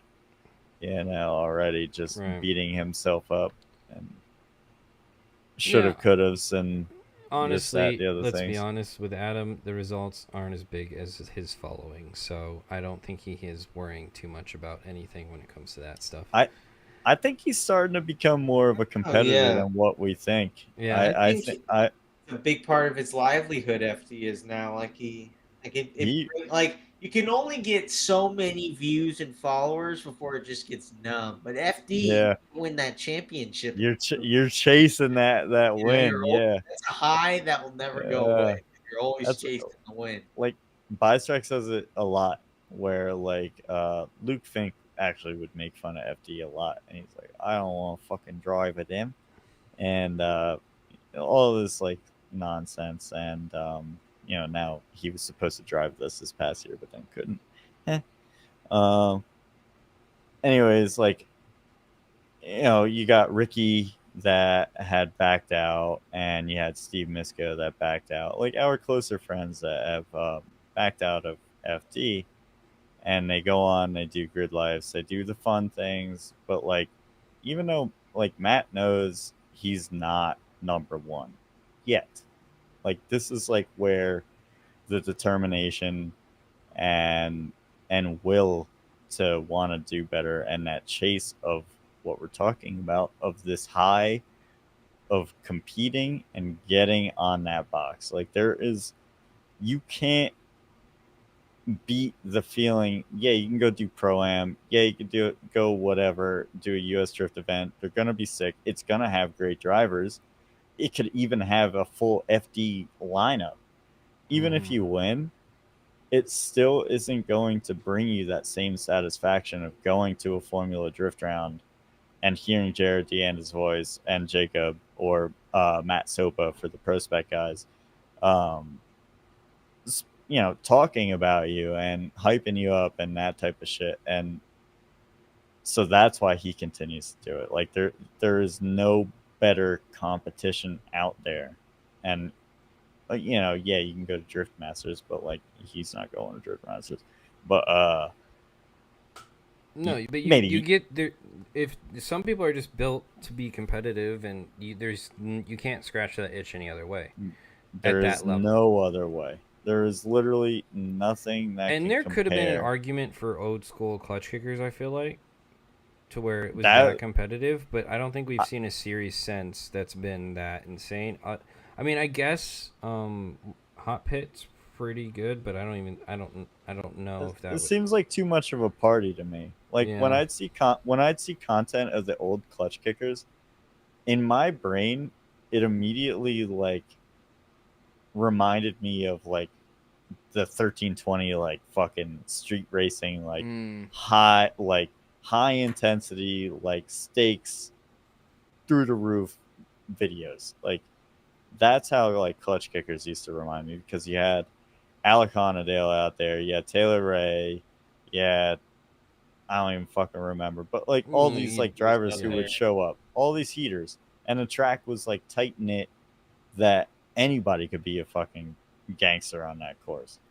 So, um, yeah, like that, I could see that. I could see like clutch kickers bringing almost this like the same type of vibe. I wouldn't say, Yeah, like top 16 in clutch kickers was bananas, dude.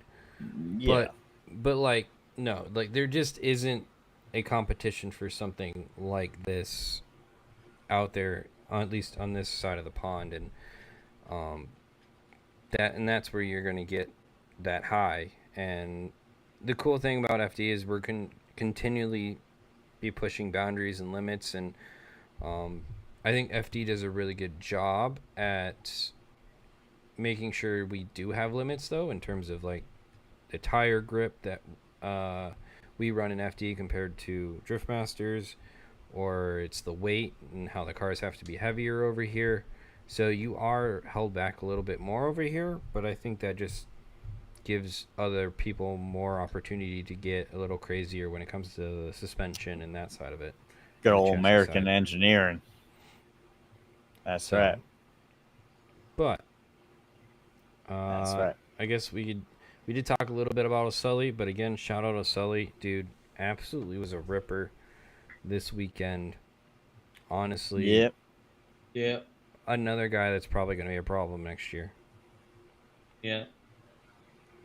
And the thing is, he has I feel like, the means to do what he wants, which He's got a good attitude too. not a lot of drivers, or not everyone of the drivers has the means to do what they want. He has the means to do what he wants, and I think he's going about it the right way. I think he's gonna go bald just like us. Yeah. I think I think he's got a receding hairline going on. Hell yeah, Connor, one of us. Oh my gosh. But no, for real, like he is he's definitely fucking like he has just zero sympathy. He just Yeah. goes out there and fucking just throws down just as he would on a regular old grassroots day. That's how it looks like how he drives. He just throws down big, huge angle, big gangster like flicks, and yeah, I like watching him go through. Damn, that smoke line is fucking ridiculous. Yeah, and I guarantee you what happened on that transition is he couldn't see and he over rotated the car. And then he was like, he "Oh waited gosh." he waited a split second too long to throw the fucking throttle back on, and it gripped up, and it shot him forward. Mm-hmm. Silly goober.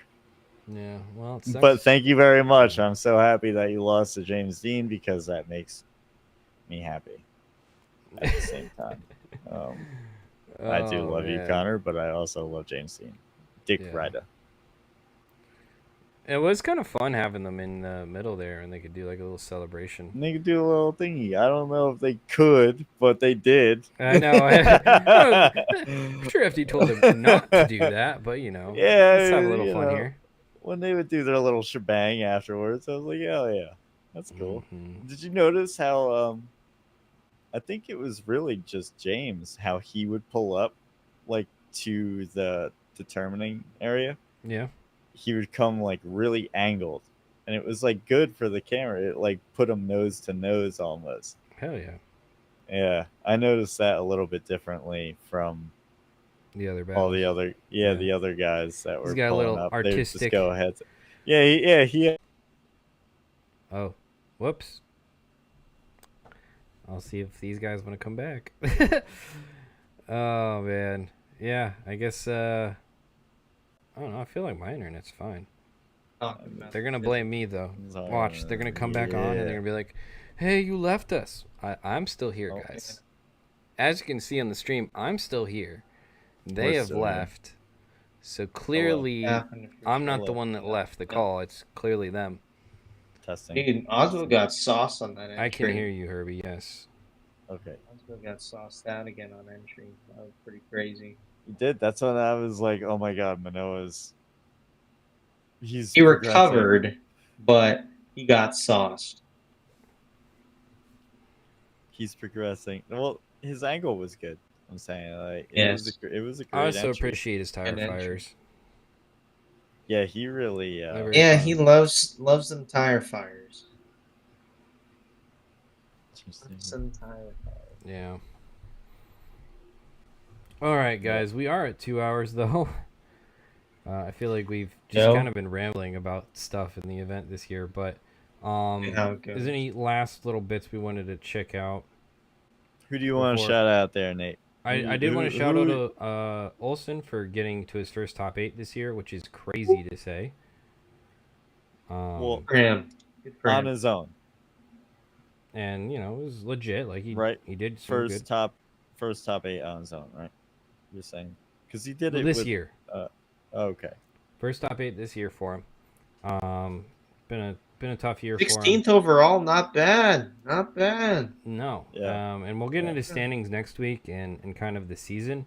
But yeah, he kind of salvaged his season at the end of the year. But I think a lot of that was just R&D on that Supra. And by the end of the year, I thought lead runs were very good. And so now it's Yeah. just kind of putting the full package together. Is this the Matt Field one? This is the one I wanted to look You gonna put a V8 in his car? What's going on? No. Oh, Why would he do that? why He not? posted a video that he was going to do. Because this isn't oh. a Seto, Brandon. I'm gonna be okay? really Not cryptic everything here. is. He Not can- everything is just NASCAR V8 in the click of a button. I'm You not can't- saying that. Hey, Daigo did it. You know. I Dig it. know. Okay, I know. And don't get me wrong. A That V8 would black probably and be lime cool. green I S14 am he drove. just He gonna did be it- really he drove it cryptic pretty here. good. Oh, cryptic. You might see a lot more of her next year. That's all I'm gonna say. Well, yeah, What she's is doing that? Drift Masters. Oh, for that. In okay. America. Oh, is she doing Oh pro? God That's damn beside it! the point. So let's move on. Oh no, she's gonna get fucking damn thrown it. into the bendies, dude. You Why got would the fucking paperweight. All program. right. What's going what on are we here? doing? All right, let's reel it back in. I'm not No. gonna say. Let's reel back in. I'm not gonna say much, head ass. Yeah, okay. What? Why? Don't worry. Why? I'm just throwing it out there. It's Brother, just totally hold on. unrelated. Don't worry about it. Hold on. No, we're bringing this up real quick. I gotta Uh-huh. say this. What Say it, Brandon. 11th overall this year? Get the fuck out of here. Get the fuck out of here. What about last year? Was it any bet? 12th. Oh my God. Hold Well, on. She got second at Jersey. How No, much big money's in your fucking bank whoop. account, buddy? Yes, not wrong. How much money is in your 29th bank? and 23. Oh my God. How much money's in your bank account? Lot less Brandon, than- liquidate, lot liquidate, less than liquidate. them. Lot less than them. Liquidate. Liquidate everything. Everything. Just sell it all. We're talking bank account, not credit. We're Oh shit. That's all I'm gonna say. I may have God. heard things, but Bless there are America. rumors. There's all kinds of rumors going around. That's crazy. That we'll get Brandon, into you're next week. single, right? Oh yeah, it's true. Yeah. That's crazy. You're a single guy. That's Yeah. awesome. You know what? Wow. I can make the joke. Oh, man. What's the joke? Yeah. So I'm I'll sure. I say think it that might be a later. topic for next week. But yeah. Yeah, we'll talk about it next week. I've been hearing things, and I'm just like, interesting. Here's the battle I wanted to talk about, though, or at least Let's check just out sell again. out the sport. Yep. Oh, this is not great. Clearly a brake check. Handbrake check, ka-chow, boom, spin out. I literally heard over Matt Fields. So Matt Fields' team was standing next to me after this, and he literally said on the radio, Turk pulled the e-brake. Clearly. Yeah. Yeah, he could see. He's nuts to butts to him on the left-hand side there. He's looking right at his back wheels. He's like, fucking hell, man. What the hell just happened? I don't know why you on the e-brake for. No. Yeah. Ridiculous. I mean, he's getting a ton of shit for fucking...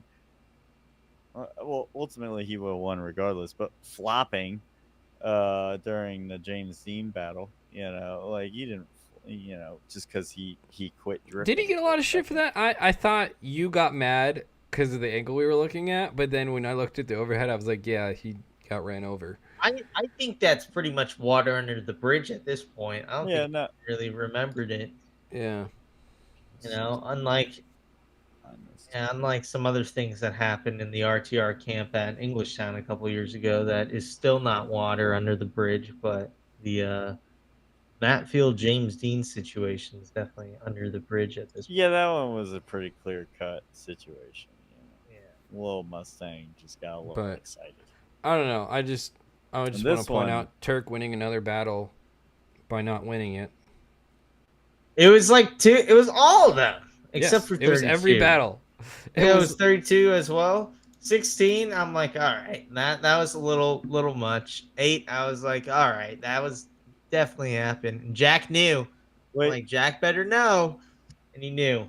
So good on you, Jack. Yogi earlier had also mentioned in the chat. You don't have to pull it up now, but top 16 ceremonies. They had all of us media people fucked up. Even the live stream guys. They started at Manoa instead of at the top. Opposite ends. They screwed everyone up on top 16 intros. Every single media person was at one end, and then Jared started saying, like, announcing, and we're all getting ready, and we're all standing by James, and it's Manoa first, and he's all the way at the other end. Yeah, so no one got intro shots of Manoa. No one got shots of Manoa. Not maybe like one person. Tyler Capper, who's FD Media, and he was like, "I really hope Manoa doesn't win because we don't have any shots of his intro." Yeah, and it's like, yeah, nobody does. Yeah, I don't think any video people, if any person was over there, it might have been like just like a smaller photographer or something that was just like a Manoa fan, So yeah, that is that happened. Nice. Yeah. First time I think that I've experienced that out on the top 16 ceremony. Where really? It's happened in Pro Spec, I know, at least once. Well, where collectively we all were just it was, to be honest, I'm fighting like 3 people in Pro Spec intros, but like they have done that, I know, before in Pro Spec. And I'm trying to think of, there was a pro round, I think, a couple years ago that they did do the wrong end. It's the end that we weren't on. The back end. Oh, you did it from the backside. Which I don't understand how you do, because you see all the media down there. Like, so like you should be able to see where we go. But yeah. I mean, this is cool to see Jack winning here. I mean, it's a little anticlimactic, but it's cool to see Jack. Yeah. It was hopefully that gives him some. I want him to keep coming back. Year. Yeah. Yeah. So hopefully someone. He freaking ripped this year, dude. Yeah. Someone really sees it and he comes back. Hopefully, there's no clashes with Drift Masters schedule wise next year as well, because I don't think there will be. No, I think FD is going to try their hardest not to do that, because I know they would want to get as many drivers over here as they could. Yeah, and vice versa. I think they've been in cahoots with each other to make this possible. Yeah. When does the schedule come out? SEMA? Yeah. They usually come out with a tentative schedule at SEMA. It's not ever like finalized. Yeah. So this is a little bit for next week. But I was told as of Don't spoil anything. You're not allowed to say anything illegal. No, say be Don't illegal. say anything. No. Be illegal. Well, this Be is illegal. this is Do technically it. true. Has That it been all of the publicized? contracts ended basically for all the tracks this year. Oh, Yeah. Three of And so there are a very good chance that we are going to be going to some new tracks next year. Actually, it's probably We're gonna guaranteed. get a pit race next year, but Yeah. somebody had to make it a data center, so now we can't go to pit Yeah. race next year. So, just know that we will be going to some new locations next year, and I don't know. I'm excited for it. Honestly, I think it'll add some spice things up, and I just hope we get some cool venues. Yeah, But I mean, The only anywhere two that go we ends up have being now been cool. promised though are the two Long Beach tracks. The two Long Beach runs. Those are the only two Atlanta's officially. not going away. I'm not They have a saying it grid line is. I'm contract just for a saying billion years. officially. Yeah. We have been told the two Long Beach Was- tracks are locked in, and we have dates for those. That is the Okay. only thing. There is a grid that I line have been contract for a billion years. I'm not saying we're not going back to Atlanta. I'm sure they'll work it out. I'm sure sure we'll go back to Seattle. I'm sure we'll go back to Orlando because we always do. You know, like I'm sure we'll do a lot of those tracks, but I guess we'll see. I'm gonna build a Where track. we go. Yeah. Everybody I'm gonna make has it to after just- your butt, Herbie. That's what I'm making. Everybody's just Making gotta the shape drive of it. RC cars because that's all I can afford. Yeah, there we go. But before I start getting us in trouble, I'm gonna go ahead and end off the show here, and it should be a very interesting one next week. Walmart parking lot. I will say that. But all right, guys. Brandon, Herbie, what do we got going on? Ladies first? first. Okay, thank you. Man, you know, I ain't got much going on. I have a show this weekend at a nice place. Gonna bring two sims out. Ooh. Testing the VDC car for next season. I'm not driving as much as I should, which sucks, but yeah. This sim I'm probably gonna take it apart and rebuild it or make something new. I just need things to happen so I can afford to do it. And then yeah, it'll be great.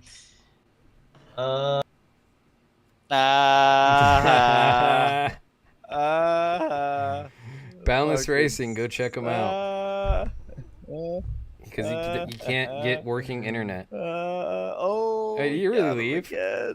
We got him again. You just left. Yeah, Yeah, tell Boundless Racing to oh. get some new internet. Oh, He needs to. welcome You guys back. need to buy some sims Oh, from we're Boundless back. Racing so he can actually afford Welcome stable internet. back. There we go. Oh. There we Oh. go. Come on Well, down. where Holidays were are we? coming up, you know.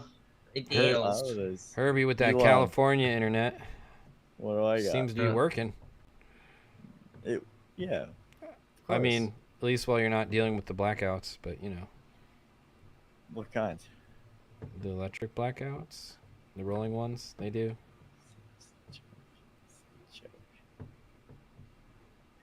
Brandon's. There we go. What's up, Herbie? What have you been up to? Oh. Oh, well, you didn't get to finish. No, I'm done. That's all I got. Good. Check out the Boundless Racing. You did build a new PC, though, For what? for your sim, no? Oh, the red one? For the red sim?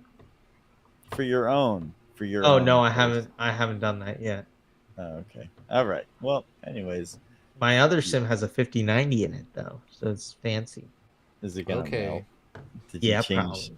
Did you change the cables? Did you put any of like the gold heat wrap on them just to make No. sure That was old. That was first. This is a newer one, so it'll be fun. they don't do that no more? No, they fixed the thermal heat. Buy shit. from Boundless Racing because he's about to burn down his house. Whoa, whoa, whoa, whoa, whoa. Yogi's a perfect ending. Yep. That's Brandon. He is great at when I say anything to him. He's honestly. great at happy endings. Let's just say that. I don't even know how to necessarily describe I have a way with words. What? We could say. You know. like you truly Yo, so what's up, Herbie? How's it been? What have you been you up to? genuinely suck at answering certain things that I'm are so very simple sometimes, and like it's the what? funniest.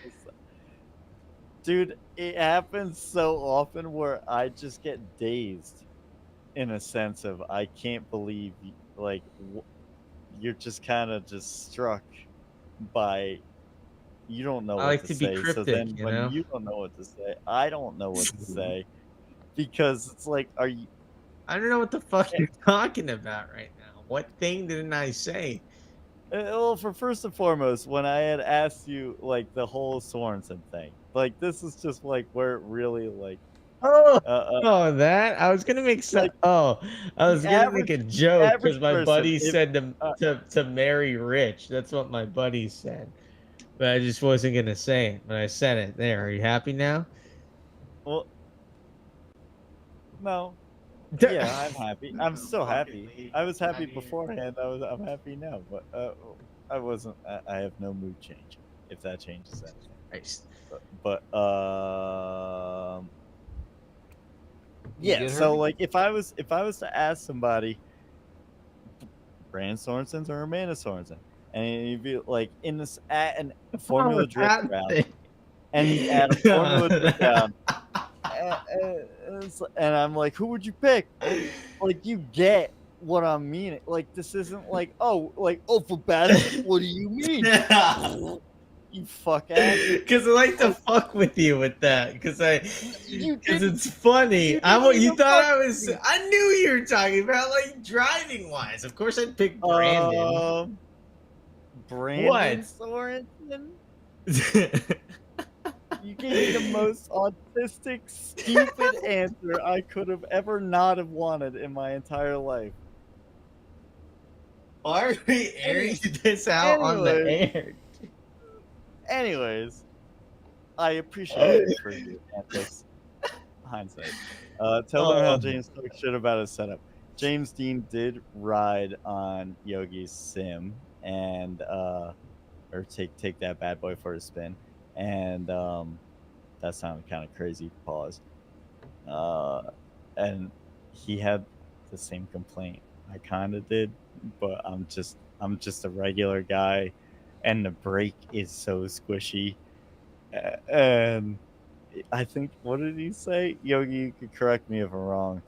He was like, it feels like I'm kicking a bag at the potatoes or something like that. And I was like, oh, oh, like, Does I don't James know if sim I would drive? put it that. yeah. He's Yeah, got a sim game. he doesn't post about it often, but he does have a sim. Is it a Maybe Fanatec? boundless racing should. Yeah, it's like you got it during COVID. It's just. Yeah, It's yeah, it's a basic type. yeah, like a Yeah. DD2 with some Club Sport pedals. That motherfucker does not Nice need the setup. cream of the crop. Oh, Ultimately, he could drive a fucking cardboard box as practice and he'd still do fine, you know? yeah, Yeah.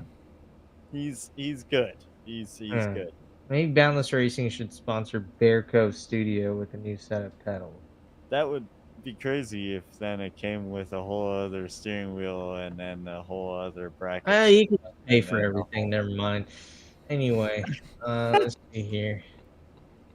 So how's what are you up to, Herbie? How's life? Life is good. Life is good. The banquet was cool. It was a cool first experience. We got SEMA coming up in a couple weeks here. Got another few cool episodes of Let's Be Honest coming out on the Nitto channel. Who came up with the name? I want to know. I'm not sure who came up with the name. I think that was actually one of Ron's particular choices. Okay. But he did perhaps maybe slip and say the Ron cast a couple of times because that comes off real smooth, you know. They Yeah, both yeah. come off smooth, but like in the heat of the moment, blah, blah, blah, Ron cast. So, anyways, that couple more episodes of that coming up. The next one is gonna be cool. Um, actually, yeah. Anyways, then SEMA, and then after SEMA, we do another fun trip down to Tampa for a little for a little just funsies, something something. I don't know if I could disclose. Yogi, tell me if I could disclose.